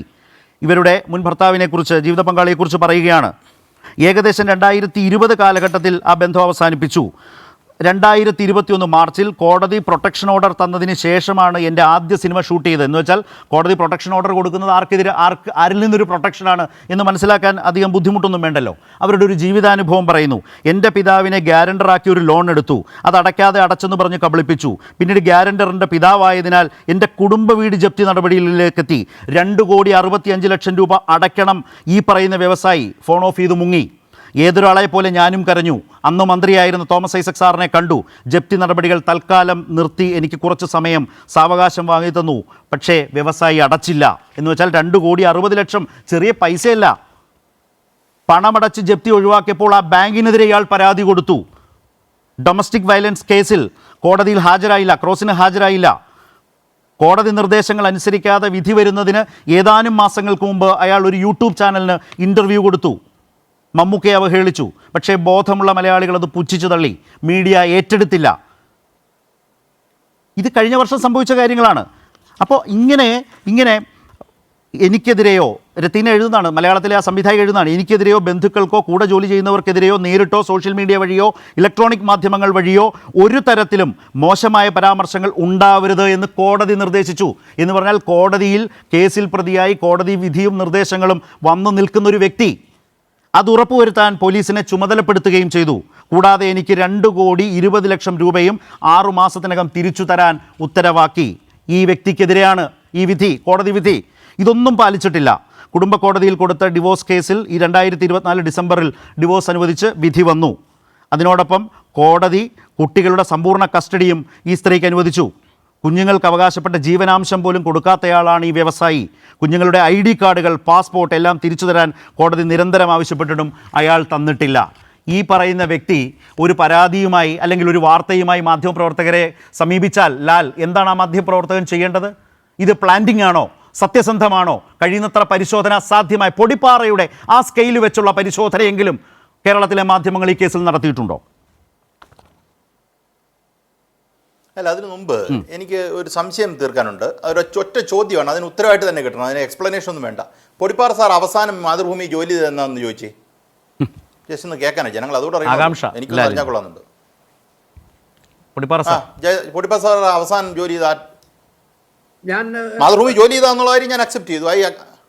എന്നായിരുന്നു റിട്ടയർ ചെയ്തെന്നാണെന്നാണ് അവസാനം ജോലി ചെയ്തത്? റിട്ടയർ ചെയ്തത് 2016. അതല്ല, റിട്ടയർ ചെയ്തെന്നല്ല, മാതൃഭൂമി ജോലി ചെയ്തെന്നാ ജോലി. ഓക്കെ. മാതൃഭൂമിയിൽ ഏത് കാലയളവ് വരെയാണ് ജോലി ചെയ്തത്? അവസാനം ജോലി ചെയ്ത് എപ്പോഴാ? അവസാനം ജോലി ചെയ്ത് 2016. അതെ, അവിടെ നിന്നാണ് അപ്പോൾ റിട്ടയർ ചെയ്തത്. എല്ലാവരും മനസ്സിലായെന്ന് വിചാരിച്ചു. പറഞ്ഞോളൂ. 2016. കേരളത്തില് CPIM അധികാരത്തിൽ വരുന്ന വർഷം 2016 അങ്ങനെ ചെറിയ വ്യത്യാസമുണ്ട്. നോക്കൂ, 2016 കായ്ക്ക് എനിക്ക് കിട്ടിക്കഴിഞ്ഞിരിക്കുന്നു. നോക്കൂ, പൊടിപ്പാറ സാർ അവിടെ ജോലി ചെയ്തു എന്നുള്ളത് മാതൃഭൂമിക്ക് അഡീഷണൽ. എനിക്ക് പൊടിപ്പാറ സാറിനോട് വളരെ ബഹുമാനമുള്ള ഒരാളാണ്, ചർച്ചയിൽ വളരെ ജനാധിപത്യപരമായി പെരുമാറുന്ന ഒരാളാണ്. പക്ഷേ അതുകൊണ്ട് മാതൃഭൂമിക്കെതിരെയുള്ള വിമർശനം പിൻവലിക്കാൻ ഉദ്ദേശിക്കുന്നില്ല. താങ്കൾ അപലപിക്കാനുള്ള അവകാശം താങ്കൾക്കുണ്ട്. Under article 19(1)(a) you are entitled to your freedom of expression. I am not going to object that. എനിക്കത് പ്രശ്നമല്ല. പക്ഷേ മാതൃഭൂമിയെക്കുറിച്ചുള്ള അഭിപ്രായം നമുക്ക് മാറ്റാൻ ഉദ്ദേശിക്കുന്നില്ല. മാതൃഭൂമിയിലും ഉണ്ട് ഭൂമി, ജന്മഭൂമിയിലും ഉണ്ട് ഭൂമി. അത് 2-3 പ്രാവശ്യം പറഞ്ഞു വെച്ചാൽ ഞാൻ ഇവിടെ എഴുന്നേറ്റു. ഞാൻ പറയട്ടെ, ഈ വാർത്തയുടെ പ്രശ്നം എന്താണെന്നറിയോ? അതാ ഞാൻ പറഞ്ഞത്, നിങ്ങളൊക്കെ മാധ്യമപ്രവർത്തകരാ. ഞാൻ മാധ്യമപ്രവർത്തനത്തെ നോക്കി ഒരങ്കുലം മാറി നിന്ന് നോക്കുന്നവരാണ് ആളെന്നാണ് പറയുന്നത്. മാധ്യമപ്രവർത്തനത്തെക്കുറിച്ച് വേണമെങ്കിൽ ചർച്ച ചെയ്യാൻ ഞാൻ അതിനും തയ്യാറാണ്. അതാ ഞാൻ പറഞ്ഞത്, ഞാൻ അതിനകത്ത് ഈ കാര്യത്തിൽ പ്രിപ്പയർഡാണ്. ഒരു ഹെഡ്ലൈൻ ഉണ്ടാക്കുമ്പോൾ നിങ്ങൾ ഫ്രണ്ട് പേജ് മാതൃഭൂമിയുടെ അല്ലേ, അതിനകത്തെ വാർത്ത ചോർത്തി, അതാണല്ലോ പ്രശ്നം. എവിടുന്ന് ചോർത്തി എന്നായി പറയുന്നേ? ഈ വഴി കൂടെ ഈ കണ്ട കടച്ചാണിയുടെ എല്ലാം ഇരിക്കുന്ന സാധനം എങ്ങനെയാ ചോർത്തുന്നേ? അതാ എനിക്ക് മനസ്സിലാകത്തെ. ഇൻസ്റ്റാഗ്രാമിൽ കിടക്കുന്നു, ഫേസ്ബുക്കിൽ കിടക്കുന്നു, ലോകത്തുള്ളതിൻ്റെ എല്ലാം ഉണ്ട് ഈ സാധനം. അപ്പൊ PBയുടെ രഹസ്യം ചോർന്നു. എവിടുന്നാ ചോർന്ന്? അത് ചോരുന്നതിന് മുഴുവൻ ഇങ്ങോട്ട് വരുന്നുണ്ടേ. പറയാം ശ്രദ്ധിക്കാം. പ്രൊഡക്ഷൻ ഒന്ന് അതൊന്ന് ശ്രദ്ധിച്ചോളൂ. ഞാൻ ചോദിച്ചോട്ടെ, ഈ വാക്ക് നിങ്ങൾ വാർത്ത ഹാഫ് കുക്ക്ഡ് വാർത്ത കൊടുക്കുന്നു എന്ന് പറയുന്നത്, ഞാൻ അത് പറഞ്ഞു. പലപ്പോഴും ബ്രേക്കിംഗ് കൊടുക്കുമ്പോൾ ഹാഫ് കുക്ക്ഡ് ആണ് ലാലെ കൊടുക്കുന്നതെന്ന് മാധ്യമപ്രവർത്തകർ രണ്ടൊക്കെ പറഞ്ഞിട്ടുണ്ടെന്ന് ഞാൻ പറഞ്ഞില്ലേ? അതിനെ ഞാൻ സത്യത്തിൽ ഒരു തലോടലോടുകൂടി ഞാൻ ഒഴിവാക്കുക ചെയ്തതാണോ? ഞാൻ അങ്ങനെ തന്നെയാ പറഞ്ഞത്.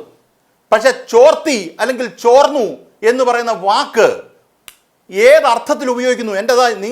നിങ്ങൾ ലിംഗ്വിസ്റ്റിക് പഠിക്കുന്ന ആൾക്കാരല്ലേ മാധ്യമപ്രവർത്തകർ? ഞാൻ മനസ്സിലാക്കുന്നിടത്തോളം ചോർന്നു, ഈ വഴി കൊടുക്കുന്ന കാര്യങ്ങളെല്ലാം VS അച്യുതാനന്ദൻ്റെ മരണ വാർത്ത ചോർന്നു. ഇപ്പം ഇന്ന് കൊടുത്തു കഴിഞ്ഞാൽ അങ്ങനെ ഇരിക്കും, അങ്ങനെ കൊടുക്കുന്നവരിക്കും. ഇത് ഈ ചോരുക എന്ന് പറഞ്ഞ വാക്ക് എവിടെയെങ്കിലും ഒരിടത്ത് സീക്രട്ട് ആയിട്ടിരിക്കുന്നതായിരിക്കണം. എൻ്റെ understanding of language is that അല്ലേ? ഇവിടെ എനിക്ക് 2-3 കാര്യങ്ങൾ പറയാനുണ്ട്. അത് കഴിഞ്ഞിട്ടേ നിർത്തത്തുള്ളൂ. കാര്യം എൻ്റെ രാഷ്ട്രീയം എനിക്ക് ഡിഫെൻഡ് ചെയ്യേണ്ട ആവശ്യമുണ്ട്. ഇവിടെ ഇന്നലെ ന്യൂസ് മലയാളം എന്ന് പറഞ്ഞ ചാനലിൽ 2 അവതാരകർ പൊടിപ്പാറ സാർ പറഞ്ഞു വിട്ടു. അത് പൊടിപ്പാറ സാർ ഒരു മാധ്യമപ്രവർത്തനാണെങ്കിൽ മറ്റു കുറച്ച് മാധ്യമപ്രവർത്തകർ പറഞ്ഞുകൂടി എനിക്ക് പറയണമല്ലോ. ഹർഷനും സനീഷും കൂടെ ചേർന്നൊരു പ്രോഗ്രാം നടത്തി. അതിനകത്ത് അവർ പറഞ്ഞെന്താ, അവർ നടത്തുന്നൊരു പ്രോഗ്രാമുണ്ട് 7 മണിക്കോ 8 മണിക്കോ മറ്റോ. അതിനകത്ത് വ്യക്തമായി പറയുന്നു മാതൃഭൂമി കാണിച്ചത് മര്യാദകേടാണ്. മറ്റൊരു മാധ്യമ സ്ഥാപനം പറഞ്ഞത്, ലാൽകുമാറും ഇടതുപക്ഷക്കാരനും ദേശാഭിമാനിയുടെ കൂട്ടത്തിൽ നിൽക്കുന്നവരല്ല പറയുന്നത്. അവർക്കെങ്ങനെയാണ് തോന്നാൻ കാരണം? അവർക്ക് വേണ്ടപ്പെട്ട ആളാണ് ചെയ്തതെന്നറിയാം, പക്ഷെ മാധ്യമധർമ്മം പാലിച്ചില്ല എന്ന വിമർശനമാണ് വന്നത്. താങ്കൾക്ക് കാണാം. ഞാൻ KUWJ-യിലൊന്നുമില്ല, പക്ഷേ ഈ പറയുന്ന ആൾക്കാരുള്ളവരാ, പ്രശ്നമില്ല. ശരി, ഉണ്ടോ? അടുത്തത് നിക്ക്. PBക്ക് കത്ത് കിട്ടിയിട്ടില്ല. PBക്ക് കത്ത് കിട്ടിയിട്ടുണ്ടെങ്കിൽ കിട്ടിയെന്ന് പറഞ്ഞാൽ പോരെ? എനിക്ക് കിട്ടാത്ത കത്തിനെ കുറിച്ച്, PBക്ക് കിട്ടാത്ത കത്തിനെ കുറിച്ച് എന്തിനാണ് അതിലവർ പ്രതികരിക്കുന്നത്? എന്തിനാ പ്രതികരിക്കുന്നത്? ഇന്നലെ അതുപോലെ ഗോവിന്ദ മാസ്റ്റർ പറഞ്ഞു ഇതിന് നിക്ക്, ഞാനൊന്ന് പറയട്ടെ. അല്ല, PBക്ക് ഒരു കത്ത് സെക്രട്ടറി അഡ്രസ് ചെയ്താണ് പോവുക, അതാണ് വരുന്നത്. ഇപ്പോ കേരളത്തിൽ ഗോവിന്ദൻ മാഷിനോട് സംസ്ഥാന സെക്രട്ടറി അതാണ്. പക്ഷേ ധാവളെ PB മെമ്പർ എന്ന നിലയിൽ കൊടുത്തിട്ടുണ്ടാകാം, പക്ഷേ ജനറൽ സെക്രട്ടറി എന്ന നിലയിൽ PBക്ക് കത്ത് പോയിട്ടില്ല എന്ന് തന്നെയാണ് CPM-ന്റെ വാദം. ഞാൻ പറയട്ടെ, ഇന്നലെ അല്ലല്ല നിക്ക് ഒരു മിനിറ്റ്. ഈ പറയുന്ന ഇത് അസംബന്ധമാണെന്ന് ഗോവിന്ദ മാഷ് പറഞ്ഞു. അസംബന്ധമാണെന്നല്ലേ നമ്മൾ പറഞ്ഞുകൊണ്ടിരിക്കുന്നത്. ഇപ്പം അതിന് മാറ്റം വന്നിട്ടുണ്ടോ? ഗോവിന്ദ മാഷ് പറഞ്ഞ പോയിന്റ് തന്നെ ശരി. ആ അസംബന്ധത്തിന് മറുപടി പറയേണ്ട കാര്യമില്ല. പക്ഷെ അസംബന്ധത്തിന് മറുപടി പറയേണ്ട കാര്യമില്ല. അത് ആരോട് മറുപടി പറയേണ്ട? മാധ്യമങ്ങളോട് മറുപടി പറയേണ്ട കാര്യമില്ല. അതുകൊണ്ട് അദ്ദേഹത്തിന് പ്രതികരിക്കേണ്ടെന്നുണ്ടോ? അദ്ദേഹത്തിന് കേസ് കൊടുക്കാൻ പറ്റത്തില്ലെന്നുണ്ടോ? ഈ പറയുന്ന വിഷയവുമായി ബന്ധപ്പെട്ട് തോമസ് ഐസക് ഇന്നലെ തന്നെ പറഞ്ഞില്ലേ, മാനനഷ്ടത്തിന് കേസ് കൊടുക്കും, മര്യാദയ്ക്ക് മാപ്പ് പറഞ്ഞിരുന്നെങ്കിൽ അത് അപ്പം ഗോവിന്ദ മാഷിനെ വെട്ടിക്കൊണ്ട് നിക്ക് ഞാൻ പറയട്ടെ. ഈ പറഞ്ഞ തോമസ് ഐസക് ഇന്നലെ പറഞ്ഞ സ്റ്റേറ്റ്മെന്റ് എന്താ? തോമസ് ഐസക് പറഞ്ഞത് മാനനഷ്ടത്തിന് കേസ് കൊടുക്കുന്ന. അപ്പൊ സംസ്ഥാന സെക്രട്ടറിയുടെ താല്പര്യത്തിന് വിരുദ്ധമായി തോമസ് ഐസക് നിന്നാണ് വിചാരിക്കുന്നത്? അങ്ങനല്ല അതിനെ മനസ്സിലാക്കേണ്ടത്. നിങ്ങൾ മാധ്യമങ്ങളോട് ഒരു കാര്യം പ്രതികരിക്കണോ വേണ്ട എന്നുള്ളത് രണ്ടാമത്തെ കാര്യമാണ്. ഈ പറയുന്ന ഈ വാർത്ത പ്ലാൻ ചെയ്താണെന്നുള്ളതാണ് അടുത്ത പ്രശ്നം. മാധ്യമധർമ്മം എന്ന് പറയുന്ന സാധനം ഇല്ലാതെ അത് പ്ലാൻ ചെയ്ത് കൊടുക്കുന്നിടത്താണ് ഇതെല്ലാം പോയത്. സാർ പറഞ്ഞില്ലേ ഹാഫ് കുക്ക്ഡ് കാര്യം ഹെഡ്ലൈനായിട്ട് കൊടുക്കുന്നു എന്ന് പറയുന്നത് നമുക്ക് അക്സെപ്റ്റ് ചെയ്യാം സാർ. ഹാഫ് കുക്ക്ഡ് കാര്യം ആര് വേണമെങ്കിൽ കൊടുക്കും. ഇത് പ്ലാൻ ചെയ്തു എന്നുള്ളതാണ് അടുത്ത പ്രശ്നം. അതിനെ പിന്നെ വിമർശിക്കണ്ടേ? അതിനെ പിന്നെ വിമർശിക്കാതെ എങ്ങനെ വിടാൻ പറ്റുന്നത്? അത് താങ്കൾ അവിടെ ജോലി ചെയ്തുകൊണ്ട് അതൊരു അധിക യോഗ്യതയായിട്ട് ഞാൻ മാതൃഭൂമിയുടെ കാര്യത്തിൽ കണക്കാക്കുന്നില്ല. മാതൃഭൂമി, അതാ ഞാൻ പറഞ്ഞ CPM അധികാരത്തിൽ വന്ന ശേഷം മാതൃഭൂമി എടുക്കുന്ന പണി ഇത് മാത്രമാണ്. എനിക്ക് പറയാൻ ഒരു മടിയില്ല. ഞാൻ ഒരു കാര്യം കൂടെ പറഞ്ഞ് അവസാനിപ്പിക്കാം. ഒരു കാര്യം കൂടെ പറയാനുണ്ട്, ഒറ്റ കാര്യം കൂടെ. ഞാൻ അവിടെ നിന്നൊരു ചാനലിൽ വന്നിരുന്നൊരു തർക്കം ഉണ്ടായി. ഞാൻ ഒരു വിഷയം പറഞ്ഞില്ലയോ, അതൊക്കെ പോട്ടെ, അത് രണ്ടാമത്തെ വിഷയമാണ്. അതിന് വാർത്ത കൊടുത്തത് എന്താണെന്നറിയോ? ഇടതുപക്ഷ ആള് മോശം പറഞ്ഞു, അതും കുഴപ്പമില്ല. കൂട്ടത്തിൽ LDF UDF തൃക്കാക്കര ഇലക്ഷൻ ടാഗ്ലൈനാ. മാതൃഭൂമിയുടെ രാഷ്ട്രീയം എന്താ? എങ്ങനെയാന്നേ തൃക്കാക്കര തെരഞ്ഞെടുപ്പ് എങ്ങനെയാന്നേ ഞാനൊരു വാക്ക് പറഞ്ഞതുമായിട്ട് കണക്ട് ചെയ്യുന്നവര്? മാതൃഭൂമിയുടെ ഇത് ഗുണമൊന്നും ഇങ്ങോട്ട് പറയണ്ട, എനിക്ക് നല്ല വ്യക്തമായ ധാരണയുണ്ട്. ഞാൻ ഇപ്പം നിർത്തി. ഓക്കെ, അപ്പോൾ ഏതായാലും ഇനി ഒരു പരിഭവം വേണ്ട, മാതൃഭൂമി മാത്രമായി എന്ന് ശ്രീ പൊടിപ്പാറ സാറിനൊരു പരിഭവം വേണ്ട എന്നുള്ളതുകൊണ്ട് ഞാൻ വസീഫിലേക്ക് പോകുമ്പോൾ, വസീഫ് എൻ്റെ കയ്യിലുള്ളത് ഇന്നത്തെ മലയാള മനോരമ പത്രമാണ്. അതിലെ ഒരു തലക്കെട്ടെന്ന് വെച്ചാൽ മൗനം തുടർന്ന CPM നേതൃത്വം, PB കത്തുചോർച്ച വിവാദം, ആശങ്കയോടെ അണികൾ. ഇങ്ങനെയാണ് വാർത്തകളുടെ ഒരു പോക്ക്. മാതൃഭൂമിയെക്കുറിച്ചാണ് ഇതുവരെ PB രഹസ്യം ചോർന്നു എന്നൊക്കെ പറഞ്ഞ് മാതൃഭൂമി കൊടുത്തതിനെക്കുറിച്ചാണ് ഇപ്പോൾ സംസാരിച്ചത്. മലയാള മനോരമയുടെ ഇന്നത്തെ തലക്കെട്ടാണ്. അപ്പോൾ രസം എന്ന് വെച്ചാൽ ഇങ്ങനെ തലക്കെട്ട് എഴുതി ഇതേ ദിവസം തന്നെയാണ്, ഇന്നലെയൊക്കെയാണ് ഇതുമായി ബന്ധപ്പെട്ട പ്രതികരണങ്ങളും വിഷയങ്ങളും ഒക്കെ വന്നത്. ഇന്ന് ഈ വാർത്തയും തലക്കെട്ടും ഇതേ പത്രങ്ങളൊക്കെ നിരത്തുമ്പോഴാണ് ഇന്ന് CPM-ൻ്റെ സംസ്ഥാന സെക്രട്ടറി നിയമ നടപടികളുമായി മുന്നോട്ട് പോകുന്നു. ഷർഷാദിനോട് കൃത്യമായി ഇതെല്ലാം പിൻവലിച്ച്, ഈ നുണപ്രചാരണം, നുണ വിശദീകരണങ്ങളെല്ലാം പിൻവലിച്ച് പ്രസ്താവന ഇറക്കണം എന്ന് പറഞ്ഞ് വക്കീൽ നോട്ടീസ് അയച്ചിരിക്കുന്നത്. അപ്പോഴും മലയാള മനോരമ എഴുതുന്ന ആശങ്കയോടെ അണികൾ നിൽക്കുകയാണ് എന്ന നിലയിലാണ് അതിന് കൊടുക്കുന്നൊരു സമീപനം. ഇതേ സമയം തന്നെ ഏഷ്യാനെറ്റ് ന്യൂസ് ഇന്ന് ചർച്ച ചെയ്യുമ്പോൾ ഞാൻ നേരത്തെ പറഞ്ഞു, അവതാരവും പുഴുവും എന്ന നിലയ്ക്ക് ചർച്ചയാണ്. ഞാൻ എപ്പോഴും മുമ്പ് പറഞ്ഞു, പുഴു എന്ന മലയാളികൾ ഏറ്റവും അധികം ഇഷ്ടപ്പെട്ട വലിയ നിലയിൽ കലാമൂല്യമുള്ളൊരു സിനിമ സംവിധാനം ചെയ്ത ഒരു സംവിധായിക ഈ കേസിലുണ്ട്. അത് ഈ ഷർഷാദിൻ്റെ മുൻ ഭാര്യയാണ്. അവരെ ആ നിലയിൽ കൂടി ഏത് നിലയിലാണ് അത്തരമൊരു ഒരു തലക്കെട്ട് രൂപപ്പെടുന്നത്? അപ്പോൾ എന്തൊക്കെയാണ് യഥാർത്ഥത്തിൽ കേരളത്തിലെ മാധ്യമങ്ങൾ ഇതുമായി ബന്ധപ്പെട്ട് ചെയ്തുകൊണ്ടിരിക്കുന്നത് എന്നതിൽ ശക്തമായ വിമർശനം ഉയരുന്നു. വസ്തുതകൾ നിരത്തി വിമർശിക്കപ്പെടുന്നൊരു സാഹചര്യമാണ് ഇവിടെ ഉണ്ടായത്. വസീഫ്, അപ്പോഴാണ് സംസ്ഥാന സെക്രട്ടറി എന്ന നിലയിൽ MV ഗോവിന്ദൻ മാസ്റ്ററുടെ ഇന്നത്തെ നിയമ നടപടിയുടെ നീക്കവും. വസീഫ്, ഇത് ഏതു തരത്തിലാണ് മാധ്യമങ്ങളും അല്ലെങ്കിൽ പ്രതിപക്ഷവും ഒക്കെ ചേർന്ന് രൂപപ്പെടുത്താൻ ശ്രമിച്ച ഒരു നീക്കത്തെ ഏത് നിലയിൽ സ്വാധീനിക്കും, ബാധിക്കും സംസ്ഥാന സെക്രട്ടറിയുടെ നീക്കം?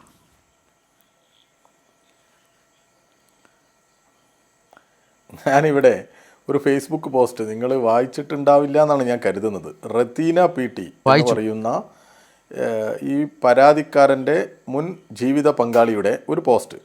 അതായത് ആടിനെ പട്ടിയാക്കുന്ന ഒരുത്തൻ്റെ വർത്താനം കേട്ട് അയാൾ വിസർജിച്ച അമേദ്യം ഇപ്പോൾ ബിരിയാണി ആകുമെന്നും കരുതി അത് രുചിച്ച് നോക്കുന്നവർ ചെയ്തോളൂ. തൊട്ടു നോക്കുന്നവർക്ക് അങ്ങനെ ആവാം, മണക്കുന്നവർക്ക് അതും ചെയ്യാം. അതൊക്കെ നിങ്ങളുടെ താല്പര്യം പോലെ. അടിച്ചു തെളിച്ച് വൃത്തിയാക്കിയ എൻ്റെ ഉമ്മറത്തോട്ട് അതും പിടിച്ചു കയറാൻ നോക്കണ്ട, നടക്കൂല. നഹി എന്ന് പറഞ്ഞ നഹി. ശരത്തെ, ഇതാണ് സത്യത്തിൽ ഈ പറയുന്ന മനോരമയോടും മാതൃഭൂമിയോടും ഒക്കെ പറയേണ്ടത്. അവരെ സംബന്ധിച്ചിടത്തോളം ഇവരുടെ ഒരു ഗതികേട് കൊണ്ടാവാം ഇങ്ങനെ ഓരോന്ന് പൊക്കിപ്പിടിച്ച് കൊണ്ടുവരിക. കുറച്ച് ദിവസം മുമ്പ് ഇവർ പൊക്കിപ്പിടിച്ച് കൊണ്ടുവന്ന മറ്റൊരു വാർത്തയായിരുന്നു, ഒരു ജോത്സ്യനെ കാണാൻ CPM-ൻ്റെ സെക്രട്ടറി പോയി എന്ന്. ഒരു ദിവസങ്ങൾക്ക് മുമ്പാണ്. നോക്കൂ നിങ്ങൾ, കേരളത്തിലെ ഒരു മാധ്യമങ്ങളുടെ ഒരു ദാരിദ്ര്യമേ. ഇവർക്ക് ഇതുപോലെയുള്ള ചില വാർത്തകൾ പിടിച്ച് മുന്നോട്ട് പോകേണ്ട ഗതികേടാണുള്ളത്.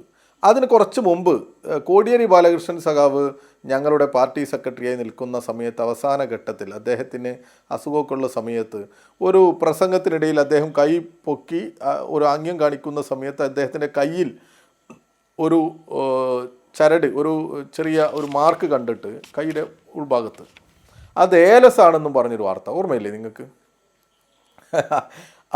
ഇതൊക്കെ കുറേ ദിവസം ഓടുക. പിന്നെ അത് കട്ട് ചെയ്ത് വാട്സപ്പിലും ഇതുപോലെ യൂട്യൂബിലും ഒക്കെ ഇവർ തരാതരം ഉപയോഗിക്കുക.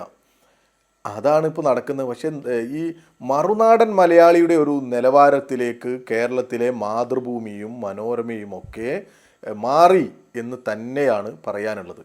ഞാൻ മറ്റൊരു വാർത്ത കാണിക്കാം ശരത്തെ. ഈ ഫോട്ടോ നിങ്ങൾക്കൊക്കെ ഓർമ്മയുണ്ടാവും. ജൂൺ മാസം 6-ാം തീയതി 2023 വന്ന വാർത്തയാണ്. അതിൽ പറയുന്ന വാർത്ത എല്ലാവർക്കും അറിയാം. കേരളത്തിലെ ഒരു ഫേക്ക് സർട്ടിഫിക്കറ്റുമായി ബന്ധപ്പെട്ട ഒരു വാർത്തയാണ്. ഫേക്ക് സർട്ടിഫിക്കറ്റ് എന്ന് പറഞ്ഞാൽ കേരളത്തിൽ ഇപ്പോൾ മാധ്യമപ്രവർത്തകൻ എന്ന് പറയുന്ന ജോർജ് സാറിനൊക്കെ ഓർമ്മയിൽ വരിക ഒറ്റ പേരായിരിക്കും, ഒരു പെൺകുട്ടിയുടെ പേരാണ് ഓർമ്മ വരിക. എന്നാൽ ഞാൻ മറ്റൊരു പേര് നിങ്ങൾക്ക് അറിയുമോ എന്ന് ചോദിച്ചാൽ അത് നിങ്ങൾക്കറിയില്ല. ജോർജ് സാറിനോട് ഇപ്പോൾ ഞാൻ ഇന്നലെ പ്രധാനപ്പെട്ട കേരളത്തിലെ ഈ വാർത്ത കൊണ്ടുവന്ന മാതൃഭൂമി അവതാരകനോട് ഞാൻ ചോദിച്ചു, നിങ്ങൾക്ക് ഇപ്പോൾ കേരളത്തിലുള്ള ഒരു ഫേക്ക് സർട്ടിഫിക്കറ്റുമായി ബന്ധപ്പെട്ടൊരു ഇഷ്യൂ അറിയുമോ? അതിൽ പ്രതി ചേർക്കപ്പെട്ട ഒരാളുടെ പേരറിയുമോ? അദ്ദേഹം ചെറിയ ആളല്ല, മുസ്ലിം യൂത്ത് ലീഗിൻ്റെ സംസ്ഥാന ജനറൽ സെക്രട്ടറിയാണ്. നേരത്തെ ഈ കേരളത്തിൽ മാസങ്ങളോളം ചർച്ച ചെയ്തിരുന്ന ഒരു റാങ്ക് ഹോൾഡറായ ഒരു പെൺകുട്ടിയുടെ എക്സ്പീരിയൻസ് സർട്ടിഫിക്കറ്റ്, അതാണ് ഒരു എക്സ്പീരിയൻസ് സർട്ടിഫിക്കറ്റ് മാത്രം. ആ എക്സ്പീരിയൻസ് സർട്ടിഫിക്കറ്റ് വ്യാജമാണോ അല്ലേ എന്നുള്ള ചർച്ചയായിരുന്നു. ഇത്ര ദിവസങ്ങൾ, മാസങ്ങൾ കൊത്തി വലിച്ച് കീറിയില്ലേ കേരളത്തിലെ? ഫ്രണ്ട് പേജ് മാതൃഭൂമി മനോരമയും ഒക്കെ ഈ പെൺകുട്ടിയുടെ പടം കൊടുക്കാൻ വേണ്ടി ചിലവഴിച്ചില്ലേ? എന്നാൽ ഞാനിപ്പോൾ പറയുന്നു, യൂത്ത് ലീഗിൻ്റെ സംസ്ഥാന ജനറൽ സെക്രട്ടറി തൻ്റെ പ്രൊമോഷന് വേണ്ടി ഒരു ഡിഗ്രി സർട്ടിഫിക്കറ്റ് വ്യാജമായി ബീഹാറിൽ നിന്ന് അടിച്ചെടുത്തുണ്ടാക്കി ഇവിടെ സമർപ്പിച്ചിട്ട് കേരളത്തിൽ ഒരു മുഖ്യധാര മാധ്യമത്തിനും ഒരു ദിവസത്തെ 10 മിനിറ്റ് ചർച്ച പോലും അതായിട്ടില്ല. ഒരു 10 മിനിറ്റ് ആ വാർത്തയ്ക്ക് വേണ്ടി നീക്കി വെച്ചിട്ടില്ല. എന്താണ് ഇവരുടെയൊക്കെ ഒരു ധാർമ്മികതയെക്കുറിച്ച് നമ്മൾ വിലയിരുത്തുക? എങ്ങനെയാണ് ഇവരെ നമുക്ക് അളക്കാൻ പറ്റുക? മറ്റൊരാൾ TP ഹാരിസ് 25 കോടി രൂപ തട്ടിയെടുത്തു. എവിടുന്ന്? അവരുടെ പ്രവർത്തകർക്കിടയിൽ നിന്ന്. അതിലൊന്ന് ഹജ്ജിന് പോകുന്ന പ്രവർത്തകരുടെ കയ്യിൽ നിന്ന് പിന്നെ അവർക്ക് ചികിത്സാ സഹായം കൊടുക്കാൻ വേണ്ടി ഒരു ആയുർവേദ ചികിത്സ പ്ലാൻ ചെയ്തു. അതിനു വേണ്ടി പണം വേണം എന്ന് പറഞ്ഞ് പിരിച്ചതാണ്. അങ്ങനെയൊക്കെ 25 കോടി രൂപ തട്ടിയെടുത്തു TP ഹാരിസ്. ഈ TP ഹാരിസും ഗഫൂർ കോൽക്കളത്തിൽ എന്ന് പറയുന്ന വ്യാജ സർട്ടിഫിക്കറ്റ് കൊടുത്ത ആളും മുസ്ലിം ലീഗിൻ്റെ സമുന്നതരായ നേതാക്കന്മാരാണ്, സാധാരണ പ്രാദേശിക പ്രവർത്തകരല്ല. അതുമാത്രമല്ല, ഗഫൂർ കോൽക്കളത്തിൽ പാലക്കാട് ജില്ലയിലെ മണ്ണാർക്കാട് നിന്നുമുള്ള ജില്ലാ പഞ്ചായത്ത് അംഗമാണ്. മറ്റൊരാൾ ഈ പറയുന്ന TP ഹാരിസ് മക്കരപ്പറമ്പ് ഡിവിഷനിൽ നിന്നുള്ള മലപ്പുറം ജില്ലാ പഞ്ചായത്തിലേക്കുള്ള ജില്ലാ പഞ്ചായത്ത് അംഗമാണ്. നോക്കൂ ശരത്തെ, ഇതാണ് അവസ്ഥ. കൈരളി ചർച്ചക്കെടുത്തു. ബാക്കി ഏത് മാധ്യമമാണ്? ഞാൻ വെല്ലുവിളിക്കുക. ഈ നിഷ്പക്ഷ മാധ്യമ പ്രവർത്തകനാണ് അദ്ദേഹത്തെ എനിക്കറിയാം. ജോർജ് സാറൊക്കെ വളരെ മാന്യമായി നമ്മൾ ചർച്ചയിലൊക്കെ സഹകരിക്കുകയും ഇടപെടുന്ന ആളാണ്. അദ്ദേഹത്തെ പോലെയുള്ള ആളുകൾക്ക് ഒരു പക്ഷേ ചിലപ്പോൾ സൗഹൃദ സംഭാഷണത്തിലെങ്കിലും നിങ്ങൾ ഇതൊക്കെ ഒന്ന് സൂചിപ്പിച്ചു കൊടുക്കണം. എന്തായിരുന്നു ആ വിദ്യ എന്ന് പറയുന്ന പെൺകുട്ടിക്ക് ഉണ്ടായിരുന്ന പരിഗണന? അവർ പഠിക്കുന്ന കാലത്ത് SFI ആയിരുന്നു എന്നുള്ളതാണ്. ഇപ്പോൾ അവർ പാർട്ടിയിലോ മറ്റ് പുരോഗമന പ്രസ്ഥാനത്തിലോ ഒന്നും ഒരു ഉത്തരവാദിത്വം വഹിക്കുന്ന ഒരാളുമല്ല. ശരി. അവരുടെ ഫോട്ടോ ഞങ്ങളുടെയൊക്കെ ആരുടെയൊക്കെ കൂടെ ഉണ്ട് എന്നുള്ളതാണ് ഒരു പ്രശ്നം. ശരി. അവർ സാഹിത്യരംഗത്ത് മാതൃഭൂമി തന്നെ അവാർഡ് കൊടുത്ത് അംഗീകരിച്ച ഒരു യുവ എഴുത്തുകാരിയാണ്. നന്നായി ഈ സമൂഹത്തിൽ ഇടപെടാൻ ശേഷിയുള്ള ഭാവിയുള്ള ഒരു കുട്ടിയായിരുന്നു. അവരെ തകർത്ത് തരിപ്പണമാക്കി എന്ന് മാത്രമല്ല, അതിനെ കൂട്ടിവെച്ച് CPIM-ന്റെ പോളിറ്റ് ബ്യൂറോയെ വരെ തെറി വിളിക്കുന്ന സാഹചര്യമല്ലേ ഉണ്ടായിരുന്നത്. ഇപ്പോൾ നോക്കൂ നിങ്ങൾ, മലപ്പുറത്തു നിന്നുള്ള ഒരു സർട്ടിഫിക്കറ്റ് കേസെടുത്തല്ലോ, ജില്ലാ പഞ്ചായത്ത് അംഗത്തിനെതിരെ എന്തെങ്കിലും ഒരു വാർത്ത വന്നോ? ഇതൊക്കെ കാണുമ്പോൾ എന്താണ് നമ്മളൊക്കെ ഈ നിഷ്പക്ഷ മാധ്യമ പ്രവർത്തനം, ജനാധിപത്യത്തിന്റെ 4ാം തൂണെന്നൊക്കെ പറയുന്ന ഇവരെ കുറിച്ച് നമ്മൾ എന്താ കരുതുക? പുച്ഛം മാത്രം, അത്രേ പറയാനുള്ളൂ, പുച്ഛം മാത്രം. ശ്രീ പൊടിപ്പാറ, ഇങ്ങനെ എണ്ണി പറയാൻ കഴിയുന്ന അനുഭവങ്ങളിലൂടെ മനുഷ്യൻ സംസാരിക്കുമ്പോൾ മാധ്യമരംഗത്ത് നിൽക്കുന്ന മാധ്യമങ്ങൾ കാഴ്ചവെക്കുന്ന ഈ ഇരട്ടത്താപ്പുണ്ടല്ലോ, പക്ഷപാതമുണ്ടല്ലോ, അത് വളരെ പ്രകടമായി നിൽക്കുകയാണ്. ഇതാണ് ഇതിലൊരു പ്രശ്നം. നേരത്തെ ഈ ദില്ലി കോടതിയിലെ കേസുമായി ബന്ധപ്പെട്ടൊക്കെ താങ്കൾ സംസാരിച്ചിരുന്നു. ഞാൻ രാജേഷ് കൃഷ്ണയുമായി സംസാരിച്ചിരുന്നു. ആ കേസിൽ വന്നിട്ടുള്ള മാതൃഭൂമിയുടെ ആ വാർത്തയിൽ പറയുന്ന രേഖ യഥാർത്ഥത്തിൽ ഇതിനോടകം തന്നെ പല ചർച്ചകളിൽ വന്നതാണ്. ഇതേ വ്യക്തി തന്നെ FB-യിലും മറ്റും വന്നിട്ടിരുന്നു. ഇനി ഈ രേഖ വേണ്ടവർ എന്നെ സമീപിക്കൂ എന്ന നിലയിൽ തന്നെ അദ്ദേഹം പറഞ്ഞു. ഇതൊക്കെ ചർച്ചകളിലും ഇതിലും വാർത്തകളിലും ഒക്കെ വന്നതാണ്. അങ്ങനെ വന്ന ഒരു രേഖയാണ് രഹസ്യരേഖയാക്കി PB-ക്ക് മുമ്പിൽ എത്തിച്ച് അവിടെ നിന്ന് അത് ചോർന്ന് കോടതിയിൽ പോയി എന്ന നിലയിലേക്ക്. ആ വാർത്തയിൽ തന്നെ ഒരു വളരെ വലിയൊരു പെശകുള്ളത് താങ്കൾ ഈ പറഞ്ഞ പോലെ മുമ്പ് പറഞ്ഞ ഒരു ക്രോസ് ചെക്കിങ്ങും വേണ്ട പരിശോധനകളില്ലാതെ എന്ന വിമർശനത്തെ ശരിവെക്കുന്നതാണ്. അതായത് മാധ്യമപ്രവർത്തകർക്കെതിരെ മാനനഷ്ടത്തിന് കേസ് കൊടുത്തിട്ടില്ല എന്നാണ് പരാതിക്കാരൻ പറയുന്നത്. അത് ഷർഷാദിനെതിരെയാണ് 10 കോടിക്ക് കേസ് കൊടുത്തിട്ടുള്ളത്. പക്ഷേ ഷർഷാദിനെ ചുറ്റിപ്പറ്റി ഇത്തരം അപകീർത്തികരമായ വാർത്തകൾ കൊടുത്ത മാധ്യമങ്ങൾ അത് പിൻവലിക്കണം എന്ന നിലയിൽ അവരെ കക്ഷിയാക്കുകയാണ് ചെയ്തിട്ടുള്ളത്. പ്രതിസ്ഥാനത്തേക്കല്ല എന്നാണ് ഞാൻ മനസ്സിലാക്കുന്നത്. ഇത്തരം കാര്യങ്ങൾ പോലും മിനിമം മനസ്സിലാക്കണ്ടേ? മാധ്യമങ്ങൾക്കെതിരെ മാനനഷ്ട കേസ് കൊടുത്തു എന്ന് പറയുന്നു. മധുരയിൽ നടന്ന പാർട്ടി കോൺഗ്രസ് വാർത്തയെക്കുറിച്ച് CPM തന്നെ പറയുന്നുണ്ട്, ചെന്നൈ പാർട്ടി കോൺഗ്രസ് എന്ന്. അപ്പോൾ മുമ്പ് പറഞ്ഞ പോലെയാണ് ഒരു വാർത്ത, പ്രത്യേകിച്ച് മുമ്പ് പറഞ്ഞ പോലെ കേരളം ഭരിക്കുന്ന ഒരു മുന്നണിയെ നയിക്കുന്ന പാർട്ടി, ആ പാർട്ടിയുടെ സംസ്ഥാന സെക്രട്ടറി ഇത്ര വലിയ രാഷ്ട്രീയ മാനങ്ങൾ വരാവുന്ന ഒരു വിഷയത്തിൽ വാർത്ത എഴുതുമ്പോൾ വേണ്ട ശ്രദ്ധ വേണ്ടേ? ആ ജാഗ്രത വേണ്ടേ? ഈ വാർത്ത കൊണ്ടുവരുന്നയാളുടെ സത്യസന്ധതയെ സംബന്ധിച്ച് അല്ലെങ്കിൽ അയാളുടെ ക്രെഡിബിലിറ്റിയെ സംബന്ധിച്ച് ആലോചന വേണ്ടേ? ഇതൊക്കെ യഥാർത്ഥത്തിൽ താങ്കളെപ്പോലൊരു മുതിർന്ന മാധ്യമപ്രവർത്തകൻ പിന്നാലെ വരുന്നവർക്ക് എത്രയോ കാലം പറഞ്ഞു കൊടുത്തിട്ടുള്ളതാണ്. ഇതേതെങ്കിലും ഒന്നിതിൽ പാലിച്ചിട്ടുണ്ടോ എന്നുള്ളതാണ് ഇതിലെ പ്രശ്നം. വീണ്ടും അത് തന്നെ പറയേണ്ടി വരുന്നത് അതുകൊണ്ടാണ്. അവിടെയാണ് ഇയാളുടെ ആദ്യ ഭാര്യ, മുൻ ജീവിത പങ്കാളി പറഞ്ഞത് വീണ്ടും വീണ്ടും പറയേണ്ടി വരുന്നത്. മുമ്പ് പറഞ്ഞ ഭാഗത്തിൻ്റെ പിന്നാലെ ഒരു പാരഗ്രാഫ് കൂടി ഞാൻ വായിക്കാം. ഇതിപ്പോൾ നമ്മുടെ ചർച്ചയ്ക്ക് മാത്രമല്ല, ജനങ്ങൾക്ക് മുമ്പിലെ കൂടി വരണ്ടേ. ഇപ്പോൾ ഈ പറഞ്ഞ രാജേഷ് കൃഷ്ണ ഈ പറഞ്ഞ വ്യക്തിക്കെതിരെ കേസ് കൊടുത്തപ്പോൾ ഈ രത്തീനയുടെ സഹോദരിയെക്കുറിച്ച് മോശമായ കഥകൾ പ്രചരിപ്പിക്കുമെന്ന് ഭീഷണിപ്പെടുത്തി. ഇതൊക്കെയും തെളിവുകളായുണ്ട്. ഇത് മാതൃഭൂമിയും മനോരമയും ഏഷ്യാനെറ്റും ഒക്കെ CPM-നെതിരെ കൊണ്ടുവന്ന പരാതിക്കാരൻ്റെ സ്വഭാവത്തെക്കുറിച്ചും ക്രെഡിബിലിറ്റിയെക്കുറിച്ചും ഒക്കെയുള്ള പരാമർശങ്ങളാണിത്. ഇപ്പോഴത്തെ ഈ പുതിയ ഡ്രാമ എന്ന് വെച്ചാൽ നമ്മളൊക്കെ ഇരുന്ന് ചർച്ച ചെയ്യാൻ വിധിക്കപ്പെട്ട ഈ പുതിയ ഡ്രാമ എന്തിനാണെന്ന് മനസ്സിലാവുന്നില്ല. എന്നെ നാട്ടുകാർക്കിടയിൽ ഇട്ടുകൊടുത്ത് ദ്രോഹിക്കാനാവണം.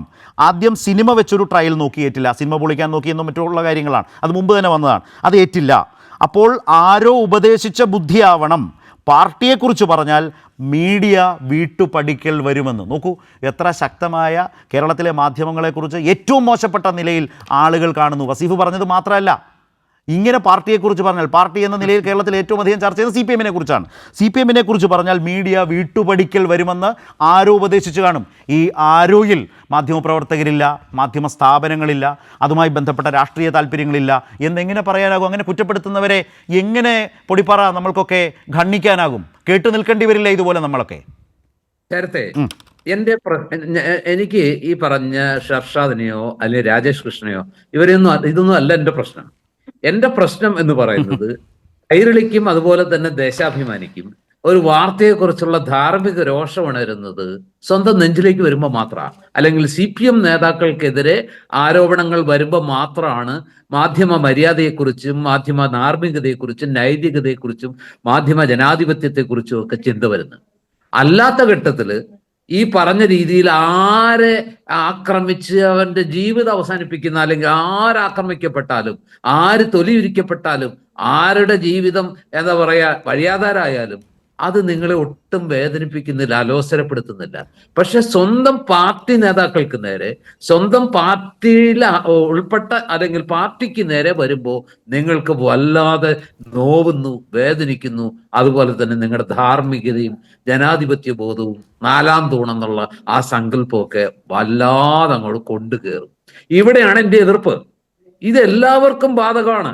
ഇതേ അവകാശം കോൺഗ്രസിലെ നേതാക്കൾക്കുണ്ട്, ലീഗിലെ നേതാക്കൾക്കുണ്ട്, ഇനി അതൊന്നും അല്ലാത്ത ചെറു പാർട്ടികളിലെ നേതാക്കൾക്കും ഉണ്ട്.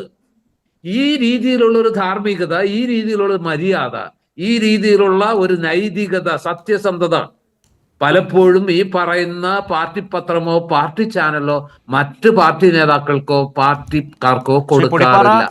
ഞാൻ നടത്തിയത് പൊതുപ്രസ്താവമല്ല, ഒരു പർട്ടിക്കുലർ വിഷയം നമ്മൾ ചർച്ച ചെയ്യുന്നത് ഒരു പ്രത്യേക വാർത്ത വെച്ചിട്ടാണ്. താങ്കൾ ഒരു പൊതുപ്രസ്താവത്തിൽ നിൽക്കുകയാണ്. അല്ലല്ല, താങ്കളെ പോലൊരു മാധ്യമ പ്രവർത്തകൻ ഈ വിഷയത്തിലേക്ക് കടന്നു വരും. പൊതുപ്രസ്താവം നല്ലതായി, ഇത്രയും നേരം അത് പറഞ്ഞല്ലോ, എല്ലാവരും മോശക്കാരാണ്. എന്നാൽ ഈ വിഷയത്തിലേക്ക് വന്ന് മാധ്യമങ്ങൾക്ക് പിഴച്ചു പോയിട്ടുണ്ടോ? അതിലവർ ശ്രദ്ധിക്കേണ്ടത് എന്തായിരുന്നു? താങ്കളെ പോലെ ഒരാൾ പറയുന്നത് കേൾക്കാൻ ആളുകൾക്ക് താല്പര്യം ഉണ്ടാവില്ലേ? അതായത് ഒരു മാധ്യമവും അതിനാൽ തന്നെ സത്യസന്ധതയിൽ, അല്ലെങ്കിൽ ഈ പറഞ്ഞ ശരി തന്നെ പലതരം ഉണ്ടല്ലോ. എല്ലാ ശരിയും CPM-ന്റെ ശരി, അല്ലെങ്കിൽ കൈരളിയുടെ ശരി, അതല്ലെങ്കിൽ ദേശാഭിമാനിയുടെ ശരി, അല്ല മാതൃഭൂമിയുടെ ശരി ആപേക്ഷികമാണ്. അതായത് ആ ആപേക്ഷികത്വത്തിന് ഒരു പ്രൊവിഷൻ ഉണ്ട് അവിടെ. അതായത് ഞാൻ മാതൃഭൂമിയിൽ വർക്ക് ചെയ്തു എന്ന് ഞാൻ പറഞ്ഞല്ലോ. 25 വർഷത്തോളം ഞാൻ അതിനകത്ത് ജോലി ചെയ്ത ഒരാളാണ്. ഒരു 1/4 നൂറ്റാണ്ടിന്റെ പാരമ്പര്യമുണ്ട്. എന്നോട് ഏതെങ്കിലും രീതിയിൽ ആരെങ്കിലും ടാർണിഷ് ചെയ്യാൻ ബോധപൂർവ്വം അപകീർത്തിപ്പെടുത്തുന്ന രീതിയിൽ ഒരു വാർത്ത വേണമെന്നോ, ആ രീതിയിൽ വാർത്ത എഴുതണമെന്നോ ഒരിക്കൽ പോലും അങ്ങനെ ഒരു സമ്മർദ്ദം നേരിടേണ്ടി വന്നിട്ടില്ലാത്ത ഒരു അനുഭവത്തിന്റെ ആ ഒരു ആർജവത്തിൽ നിന്നുകൊണ്ടാണ് ഞാൻ പറയുന്നത്. മാതൃഭൂമി അങ്ങനെ ഈ അല്ലെങ്കിൽ ആരെങ്കിലും ഒരു പാർട്ടിയെ ഇല്ലാതാക്കാൻ, ഏതെങ്കിലും പ്രസ്ഥാനത്തെ താറടിക്കാൻ വേണ്ടി ഇങ്ങനെ ഒരു വാർത്ത പ്ലാൻ ചെയ്യണമെന്ന് ആരോടും പറയാറില്ല. നോർമലി എൻ്റെ ഒരു അറിവ് വെച്ചിട്ട് പറയാണ്. പിന്നെ ഒരു എന്താ പറയാ, ബ്രേക്കിംഗ് ന്യൂസ് അല്ലെങ്കിൽ കേരളം ശ്രദ്ധിക്കുന്ന രീതിയിലുള്ള ഒരു വാർത്ത, അത് ഭരിക്കുന്ന പാർട്ടിക്കെതിരെ, ഭരണത്തിലിരിക്കുന്ന മുഖ്യമന്ത്രിക്കെതിരെ, ആ പ്രസ്ഥാനത്തിനെതിരെയൊക്കെ ആകുമ്പോൾ സ്വാഭാവികമായിട്ടും അതിന്റെ വെയിറ്റ് കൂടും. അങ്ങനെ വരുമ്പോൾ അത്തരം ഒരു വാർത്ത കിട്ടിയാൽ ഏത് മാധ്യമ പ്രവർത്തകനാണ് ഉപയോഗിക്കാതിരിക്കുക? ദേശാഭിമാനി ലേഖകൻ ഉപയോഗിക്കാതിരിക്കുമോ? അത്തരത്തിലുള്ളൊരു വാർത്ത കിട്ടിയാൽ അപ്പൊ സ്വാഭാവികമാണത്, അത് ഉപയോഗിക്കും. ഇവിടെ എന്താ സംഭവിച്ചിരിക്കുന്നത്? ഇവിടെ നിങ്ങൾ പറയുന്നത്, ഞാനൊരു ലളിതമായ കാര്യമാണ് ചോദിച്ചത്. താങ്കൾ ഒരു പൊതുവൽക്കരിച്ച് ഇങ്ങനെ വാർത്ത കിട്ടിയാൽ ഉപയോഗിക്കില്ലേ എന്നൊക്കെ ചോദിക്കുന്നത് തന്നെ തെറ്റായ ഒരു സമീപനമാണ് എന്ന് വിചാരിക്കുന്ന ആളാണ് ഞാൻ ചോദിക്കുന്നത്, ഈ വാർത്ത കൊണ്ടുവരുന്നയാൾ, ആ കൊണ്ടുവരുന്നയാളുടെ ഇത് രഹസ്യമായ കാര്യമല്ലല്ലോ ശ്രീ പൊടിപ്പാറ. ഈ വ്യക്തിയുമായി ബന്ധപ്പെട്ട് പൊതുസമൂഹത്തിൽ നിൽക്കുന്ന മുൻ വാർത്തകൾ, മുൻ സാഹചര്യങ്ങൾ അറിയാത്തവരല്ല മാധ്യമപ്രവർത്തകർ. ചേർത്തെ ഞാനൊന്ന് തിരിച്ചു ചോദിക്കട്ടെ. കേരളത്തിലെ ഏറ്റവും വലിയ രാഷ്ട്രീയ പ്രസ്ഥാനം ഏതെന്നുള്ള ചോദ്യത്തിന് എനിക്ക് ഒറ്റ ഉത്തരവേ ഉള്ളൂ, അത് CPM ആണ്. ഏറ്റവും മിലിറ്റന്റ് ആയിട്ടുള്ള രാഷ്ട്രീയ പ്രസ്ഥാനം, ഏറ്റവും കേഡർ സ്വഭാവമുള്ള രാഷ്ട്രീയ പ്രസ്ഥാനം, ഏറ്റവും സംഘടിത സ്വഭാവമുള്ള രാഷ്ട്രീയ പ്രസ്ഥാനം CPM ആണ്. ഈ CPM-നെതിരെ ഈ മുഹമ്മദ് ഷർഷാദ് എന്ന് പറയുന്ന ഒരാള് ഈ രീതിയിലിരുന്ന് വെല്ലുവിളിക്കുകയാണ് ചാനലുകളിലിരുന്ന്. ഞാനും ഒരു CPM-കാരനായിരുന്നു, ഞാൻ മാഹിക്കാരനായിരുന്നു. ഇവിടെ ഇന്നിപ്പോ ഈ രണ്ടുപേര് ഈ പ്രത്യേകിച്ച് അതാണ് ഞാൻ പറഞ്ഞത്. ഇതേ ഷർഷാദ് 2024 മെയ് 17 MV ഗോവിന്ദൻ മാസ്റ്റർക്ക് കത്തയച്ച് മാപ്പ് പറഞ്ഞു. ആ കാലത്ത് ഒരു ഓൺലൈൻ മാധ്യമത്തിന് കൊടുത്ത ഇന്റർവ്യൂവിനെ തുടർന്ന് പ്രചരിച്ച വാർത്തകളുടെ പേരിൽ അദ്ദേഹം കൂടി പങ്കെടുത്ത ഒരു ചർച്ചയിൽ ഇരുന്നതാണ്. ആണെന്നേ, രേഖാമൂലം കൊടുത്തതാണ് ക്ഷമാപണം. അങ്ങനെ ഒരാളാണ്. ഇപ്പൊ അദ്ദേഹം പറയുന്നു, അദ്ദേഹത്തിന്റെ ഭാര്യ പറഞ്ഞതും ഭാര്യയുടെ ആ വീട്ടുകാര്യങ്ങളെ നമുക്ക് ഇതിനകത്തുനിന്ന് മാറ്റി നിർത്താം. അതുമായി ബന്ധപ്പെട്ടാണ് ഈ കേസാകുകയും. അതാണ് വ്യത്യാസം. അതുമായി ബന്ധപ്പെട്ട് അതിൽ നിന്ന് രൂപപ്പെട്ട പുതിയ കുടിലതന്ത്രങ്ങളല്ലേ ഇതെല്ലാം. അയാൾ അതിന് മറുപടി പറയുന്നൊക്കെ പറഞ്ഞിട്ടുണ്ട്. എനിക്ക് അവരുടെ കുടുംബകാര്യങ്ങളിലേക്ക് പോകാൻ താല്പര്യമില്ല. പക്ഷേ ഈ വാർത്ത ചെയ്യുന്ന മാധ്യമ പ്രവർത്തകന് ആ ഉത്തരവാദിത്വം ഇല്ലേ? പൊടിപ്പാറയ്ക്കില്ല, ഞാൻ സമ്മതിച്ചു. പക്ഷേ ഉണ്ട്. കാരണം ഈ വ്യക്തിയുമായി ബന്ധപ്പെട്ട വാർത്തകൾ പുതിയതല്ല. ഈ വാർത്ത കൊണ്ടുവന്ന ഉറവിടത്തിന്റെ ക്രെഡിബിലിറ്റി പരിശോധിക്കണ്ടേ? അങ്ങനെ പരിശോധിച്ചു പോയാൽ 25-ൽ ഇയാൾ കൊടുത്ത അഭിമുഖം കാണുമ്പോൾ ഒന്നാലോചിക്കില്ലേ ഇത് കൊടുത്ത മാധ്യമ പ്രവർത്തകർ? ഇങ്ങനെ കൊടുക്കാമോ? PB രേഖ ചോർന്നു എന്നൊക്കെ കൊടുക്കാമോ? കാരണം ഈ പറയുന്ന വ്യക്തി അത്ര ക്രെഡിബിൾ ആണോ? സംശയിക്കില്ലേ? അവിടെ നിന്ന് പുറകോട്ട് പോയാൽ കൃത്യം വിവരങ്ങൾ അറിയാലോ. ഷർഷാദ് ഇന്നലെ വിചിത്രമാണ്, അത്ഭുതകരമാണ് താങ്കളുടെ ഈ ന്യായീകരണം. സംസാരിച്ചതിന്റെയും അദ്ദേഹം ഈ രാജേഷ് കൃഷ്ണയെ ശരി. എന്താ പറയാ പോളിറ്റ് ബ്യൂറോയിൽ നിന്ന് അല്ല ഇതിൽ കോൺഗ്രസിൽ പങ്കെടുപ്പിക്കേണ്ടെന്ന് തീരുമാനിച്ചു. അത് ഞങ്ങൾ ആലോചിച്ചു, പോളിറ്റ് ബ്യൂറോയിൽ സംസാരിച്ചത് തീരുമാനിച്ചു എന്ന നിലയിൽ അദ്ദേഹം കൊടുത്തിട്ടുള്ള വാട്സാപ്പ് ചാറ്റുകൾ അടക്കം ഇന്നലത്തെ ചർച്ചയിൽ അത് എക്സിബിറ്റ് ചെയ്തു. അതല്ലല്ലോ ഇവിടെ വിഷയം. അതിനപ്പുറത്തേക്ക് CPM-ന്റെ സംസ്ഥാന സെക്രട്ടറിയെ ആക്ഷേപിക്കും വിധത്തിലേക്ക് സംസാരിക്കുന്നു ഇതേ വ്യക്തി. ഞാൻ വസീഫിലേക്ക് വരികയാണ്. വസീഫ്, ഇതേ വ്യക്തിയാണ് കഴിഞ്ഞ വർഷം ഇതേ ഗോവിന്ദൻ മാസ്റ്ററോട് മാപ്പ് അപേക്ഷിച്ചുകൊണ്ട് രേഖാമൂലം നൽകിയിട്ടുള്ളത്. ഞാൻ ഒറ്റ ചോദ്യം ഇതിനകത്തുള്ളൂ. മാധ്യമ പ്രവർത്തകർക്ക് ഇത്തരം ഒരു വാർത്ത വരുമ്പോൾ ആ വാർത്ത കൊണ്ടുവന്ന വ്യക്തി, അയാളുടെ ക്രെഡിബിലിറ്റി, അയാളുടെ ഭൂതകാലം, അതുമായി ബന്ധപ്പെട്ട കാര്യങ്ങൾ ഈ കേസിൽ പരിശോധിക്കാനോ മനസ്സിലാക്കാനോ എന്തെങ്കിലും തടസ്സങ്ങളുണ്ടോ? അത് പരിശോധിക്കപ്പെട്ടിട്ടുണ്ടോ? നമ്മൾ പൊതുവായി മാധ്യമ വിമർശനവും നിരീക്ഷണവും നടത്തുമ്പോൾ ഈ കേസിനകത്ത് നിന്ന് കാര്യങ്ങളെ കണ്ടാൽ മാധ്യമങ്ങൾക്ക് ഗുരുതരമായി വീഴ്ച സംഭവിച്ചോ ഈ വിഷയം കൈകാര്യം ചെയ്തപ്പോൾ?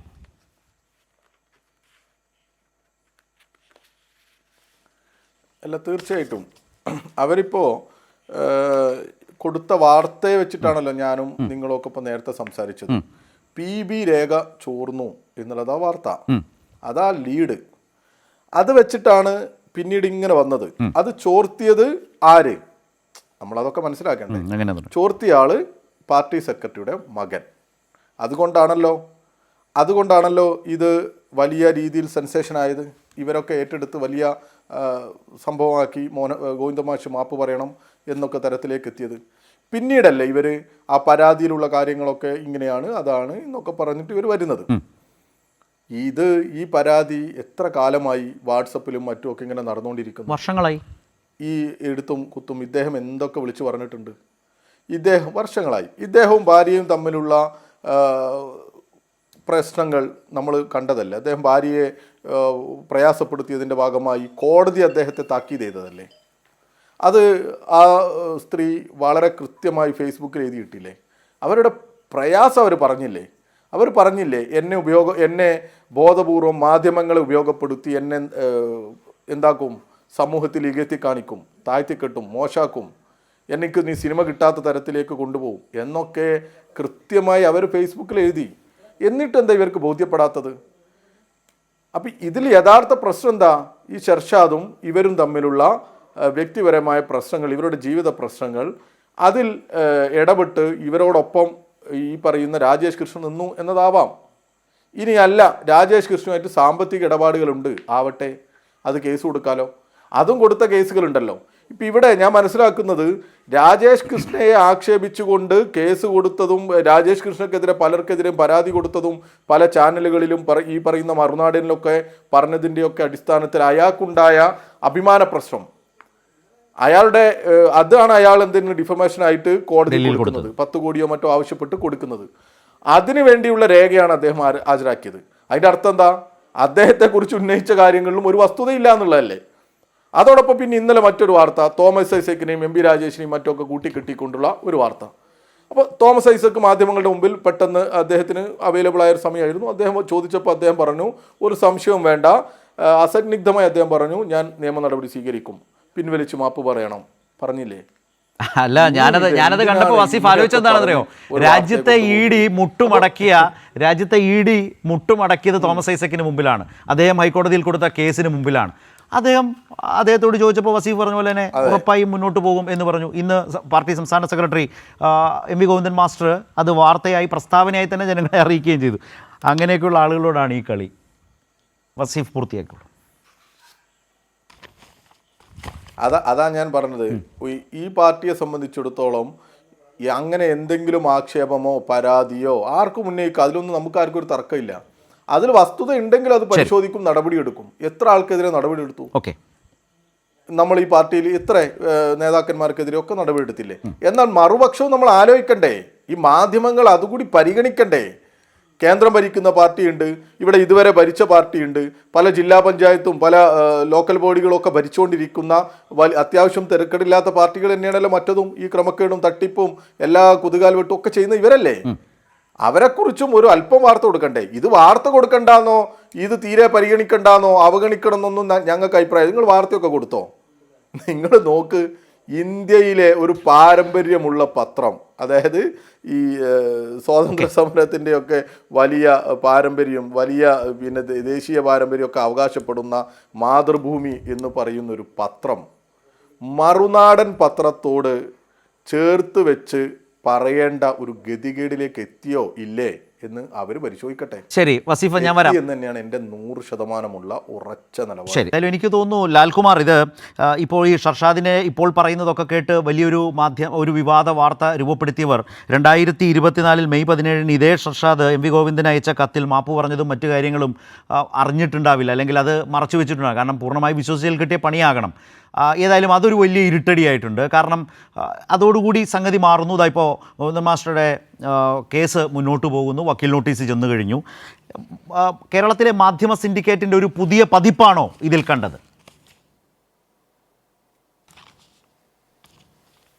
ഇത് ഇങ്ങനെ ഞാൻ കഴിഞ്ഞ ദിവസം ചർച്ചയ്ക്കകത്ത് പറഞ്ഞു, ഇനി വരാൻ പോകുന്ന ദിവസങ്ങളിൽ ഇതിലും സങ്കീർണമാകും. ഞാനത് ഓർക്കുന്നുണ്ട്, ഒരു ശരത്തേട്ടനോട് ഞാൻ പറഞ്ഞതാണ്. അതാണ് സത്യം. നോക്കൂ, ഈ വാർത്തയുടെ ഇപ്പോൾ പറഞ്ഞു വരുന്നതിൻ്റെ പ്രശ്നം എന്നറിയോ?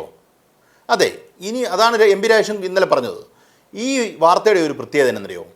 വ്യക്തമായി പൂർണ്ണമായും വിഷയങ്ങൾ നിങ്ങൾക്കറിയാമെന്നൊരു കാര്യമാണ് മുൻപേജി വരുന്നതെന്നുള്ളതാണ് കള്ളത്തരമായി. നോക്കൂ, പൊടിപ്പാർ സാർ പറഞ്ഞത് എന്താ? മുന്നിൽ വരാൻ പോകുന്ന അല്ലെങ്കിൽ പൂർണ്ണതയിൽ അറിയാത്തൊരു വിഷയത്തെക്കുറിച്ച് ഹെഡ്ലൈൻ കൊടുക്കാറില്ലേ എന്നുള്ളതാണ് അദ്ദേഹം പറയാൻ ശ്രമിക്കുന്നത്. എല്ലാവരും കൊടുക്കാറില്ലേ? കൊടുക്കാറുണ്ടായിരിക്കും, ഇല്ലെന്ന് ഞാൻ പറഞ്ഞില്ലല്ലോ. പക്ഷെ നിങ്ങളുടെ മുന്നിൽ വ്യക്തമായി നിൽക്കുന്ന ഒരു വിഷയം, ഈ കത്തുമായി ബന്ധപ്പെട്ടൊരു കാര്യം, ഈ കത്ത് എല്ലാവരുടെയിലും ഉണ്ട് എന്നുള്ളൊരു വിഷയം, അതെങ്ങനെ ഒരു ബ്രേക്കിംഗ് ആയിട്ടുള്ള അല്ലെങ്കിൽ ഫ്രണ്ട് പേജിന് ഇത്രയും സ്പേസ് കിട്ടുന്നു? ഒന്ന്. രണ്ട്, ഒരു ഫ്രണ്ട് പേജിൽ ഇത്രയും വാർത്തയായിട്ട് വരത്തക്ക രീതിയിലുള്ള ഇയാളുടെ ലോക്കസ് എന്താണ്? ഇയാൾ പറഞ്ഞ ഉടനെ ഫ്രണ്ട് പേജ് മാതൃഭൂമി ഇത്രത്തോളം മാറ്റിവിടത്തക്ക രീതിയിൽ എന്താണ് മാതൃഭൂമിക്ക് അതിനകത്ത് ഇത്ര പ്രത്യേക താല്പര്യം? ആ ചോദ്യം നമ്മൾ ചോദിക്കണ്ടേ? നമ്മൾ രാഷ്ട്രീയവുമായിട്ട് ചേർന്ന് നിൽക്കും, നമുക്കൊരു രാഷ്ട്രീയമുണ്ട്. അപ്പം മാതൃഭൂമി കാണിക്കുന്ന മോശം പരിപാടിയെ നമ്മൾ എടുത്ത് വെളി കാണിക്കേണ്ടതായിട്ട് നമുക്കുണ്ടെന്നേ.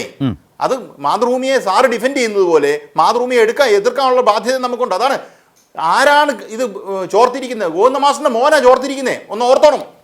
ഏതാ വഴി കിടക്കുന്ന ലെറ്ററാ അത്. അങ്ങനെ പറയണമെങ്കിൽ അതിനകത്ത് വലിയ അജണ്ടയുണ്ട്. സിൻഡിക്കേറ്റ് ഒന്നും അല്ല, അതിനെക്കാട്ടിലും വേറെ വല്ല വാക്കും, മാധ്യമ സിൻഡിക്കേറ്റ് എന്നുള്ള വാക്കന്ന് പണ്ട് പിണറായി ഉപയോഗിച്ചാണ്. അതിനെക്കാട്ടിലൊക്കെ വലിയ വാക്ക് വല്ല ഉപയോഗിക്കാനുണ്ട്. എനിക്ക് അതിന് വാക്ക് കിട്ടുന്നില്ല.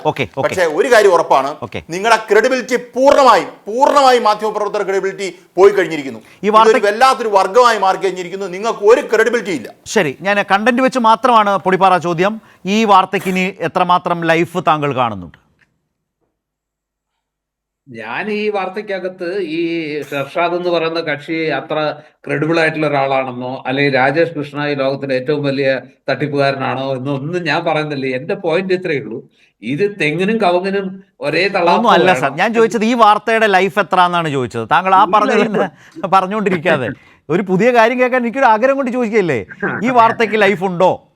ഈ വാർത്തയ്ക്ക് ഞാൻ അതിനകത്ത് കാണുന്ന ഒരു ഇതെന്താണെന്ന് അറിയോ? ഈ ഷർഷാദ് ഇത്രയും വലിയൊരു പ്രസ്ഥാനത്തിനെതിരെ, അതിന്റെ ഒരു കരുത്തിനെതിരെ, അതിന്റെ അധികാരത്തിനും ഭരണത്തിനും ഇരിക്കുന്ന ഒരു ഘട്ടത്തിൽ അതിന്റെ സംസ്ഥാന സെക്രട്ടറിക്കൊക്കെ നേരെ ഇങ്ങനെ ഒരു ആരോപണം ഉന്നയിച്ച് ഈ ഭൂമി മലയാളത്തിൽ കഴിയാൻ ആഗ്രഹിക്കുന്ന ഒരാളാണെങ്കിൽ എന്തെങ്കിലും അദ്ദേഹത്തിന്റെ കൈവശം ഇല്ലെങ്കിൽ, പിടിച്ചു നിൽക്കാൻ എന്തെങ്കിലുമൊക്കെ കോപ്പുകൾ അദ്ദേഹത്തിന്റെ കയ്യിലില്ലെങ്കിൽ, ഈ അതിസാഹസന് ഭാര്യയോട് കളിച്ച പോലെ ആവില്ല CPM-നോട് കളിക്കുന്നത്. അല്ല, അപ്പൊ അങ്ങനെയാണെങ്കിൽ 24 മാപ്പ് പറഞ്ഞൊരു കത്ത് CPM-ന്റെ കയ്യിലുണ്ടല്ലോ. ഈ ഷർഷാദ് ഗോവിന്ദൻ മാസ്റ്ററോട് മാപ്പ് പറഞ്ഞ കത്ത് CPM-ന് അതവര് പരസ്യമായി പറഞ്ഞു കഴിഞ്ഞു. ഈ പാർട്ടി കോൺഗ്രസുമായിട്ട് ബന്ധപ്പെട്ട് ചിലരൊക്കെ കൊടുത്ത ഇമെയിൽ സന്ദേശങ്ങളും അവരുമായിട്ട് നടത്തിയ ചാറ്റുകളും മറ്റു കാര്യങ്ങളൊക്കെ അതല്ലല്ലോ ഇവിടെ കേസ് അതല്ലല്ലോ. ഇവിടെ PBക്ക് പരാതി കൊടുത്തു എന്നതടക്കം പറഞ്ഞതാണ്. ഇത് മാധ്യമപ്രവർത്തകർ പോലും കണ്ടിട്ടുണ്ടാവാൻ യാതൊരു വഴിയില്ല. കാരണം അങ്ങനെയാണെങ്കിൽ വാർത്തയുടെ ഭാഗമായി ഇത് വരേണ്ടതാണ്. അങ്ങനെയില്ല. ചാനലുകളിൽ നേരിട്ടിരുന്നാണല്ലോ പുള്ളി പറയുന്നത്. പറഞ്ഞുകൊണ്ട് കാര്യമുണ്ടോ? അത് മറ്റേ ശങ്കരാടി ആ സിനിമയെ കാണിച്ചോല്ലേ, തെളിവ് എവിടെയെന്ന് വെച്ചാൽ എല്ലാം എൻ്റെ കയ്യിലുണ്ട്, ഇതാണെന്ന്. അത്ര ഇതുപോലെയായിരുന്നു ആരോഗ്യമന്ത്രിയുടെ ഓഫീസിന് നേരെ വന്നത് സാർ. ഇതുപോലെയായിരുന്നു ആരോഗ്യമന്ത്രിയുടെ ഓഫീസിന് നേരെ വന്നത്.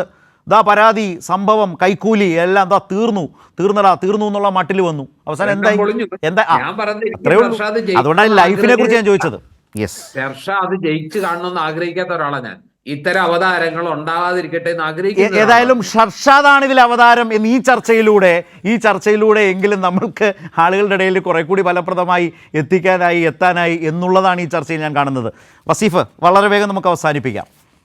ഇനി ഏതായാലും ഈ വിഷയത്തിന്റെ പേരിൽ ഒരു ചർച്ചയ്ക്ക് പോയിരിക്കേണ്ടതായി വരുമെന്ന് തോന്നുന്നുണ്ടോ താങ്കൾക്ക്? ഇതിൽ അല്ല പെട്ടി മടക്കുവോ? അല്ല, അത് സ്വാഭാവികമായിട്ട് പോയിരിക്കേണ്ടി വരും ശരത്ത്. നമ്മൾ വിട്ടുകളയില്ല തീരുമാനിച്ചാൽ ചിലപ്പോൾ പോകാതിരിക്കാം. അല്ലാതെ ഇവർ ഇതും ഇനി കൊണ്ടു നടക്കും. ഇത് എവിടെ വിടാൻ? ആ ബിരിയാണി ചെമ്പിലെ മറ്റേ സ്വർണവും ഖുർആനിലെ സ്വർണവും എത്ര കാലം കൊണ്ടു നടന്നില്ലേ? പിന്നെ പിണറായി വിജയന്റെ ഭാര്യ കമല ഇന്റർനാഷണൽ ഇപ്പോഴും പല സ്ഥലത്തും മുസ്ലിം ലീഗുകാരൊക്കെ പ്രസംഗിക്കാറുണ്ട്. അത് ഇപ്പോഴും പ്രസംഗിക്കാറുണ്ട്. അപ്പൊ അവരെ സംബന്ധിച്ചിടത്തോളം ഇത് വല്ലഭന് പുല്ലുമായുധം എന്ന് പറഞ്ഞ പോലെ ഒരായുധമാക്കി അങ്ങനെ കൊണ്ടു നടക്കും ഇവർക്ക് എന്ത്? അതുകൊണ്ട് UDF അതുപോലെ സമൂഹത്തിൽ ഇപ്പോൾ ഈ വലിയ വലിയ വാർത്തകൾ വരുമ്പോൾ പിന്നീട് അതിന്റെ വസ്തുതകളൊന്നും തേടി കുറെ പേരൊന്നും പോകില്ല. ഒരു 100 നുണ പറയുമ്പോൾ അതില് 1-2 നുണയൊക്കെ ചിലപ്പോൾ ജനങ്ങളൊക്കെ കുറച്ചു പേരൊക്കെ വിശ്വസിക്കുമല്ലോ. അങ്ങനെ വിശ്വസിക്കട്ടെ എന്ന് കരുതി പോവുകയാണ്. അല്ലാതെ വേറൊന്നും പറയാനില്ലല്ലോ ഇവർക്ക്. അതല്ലേ പ്രശ്നം. അപ്പോൾ 3 പേർക്കും വളരെയധികം നന്ദി ഈ ചർച്ചയിൽ സഹകരിച്ചതിന്. ന്യൂസ് ആൻഡ് വ്യൂസ് അവസാനിക്കുകയാണ്.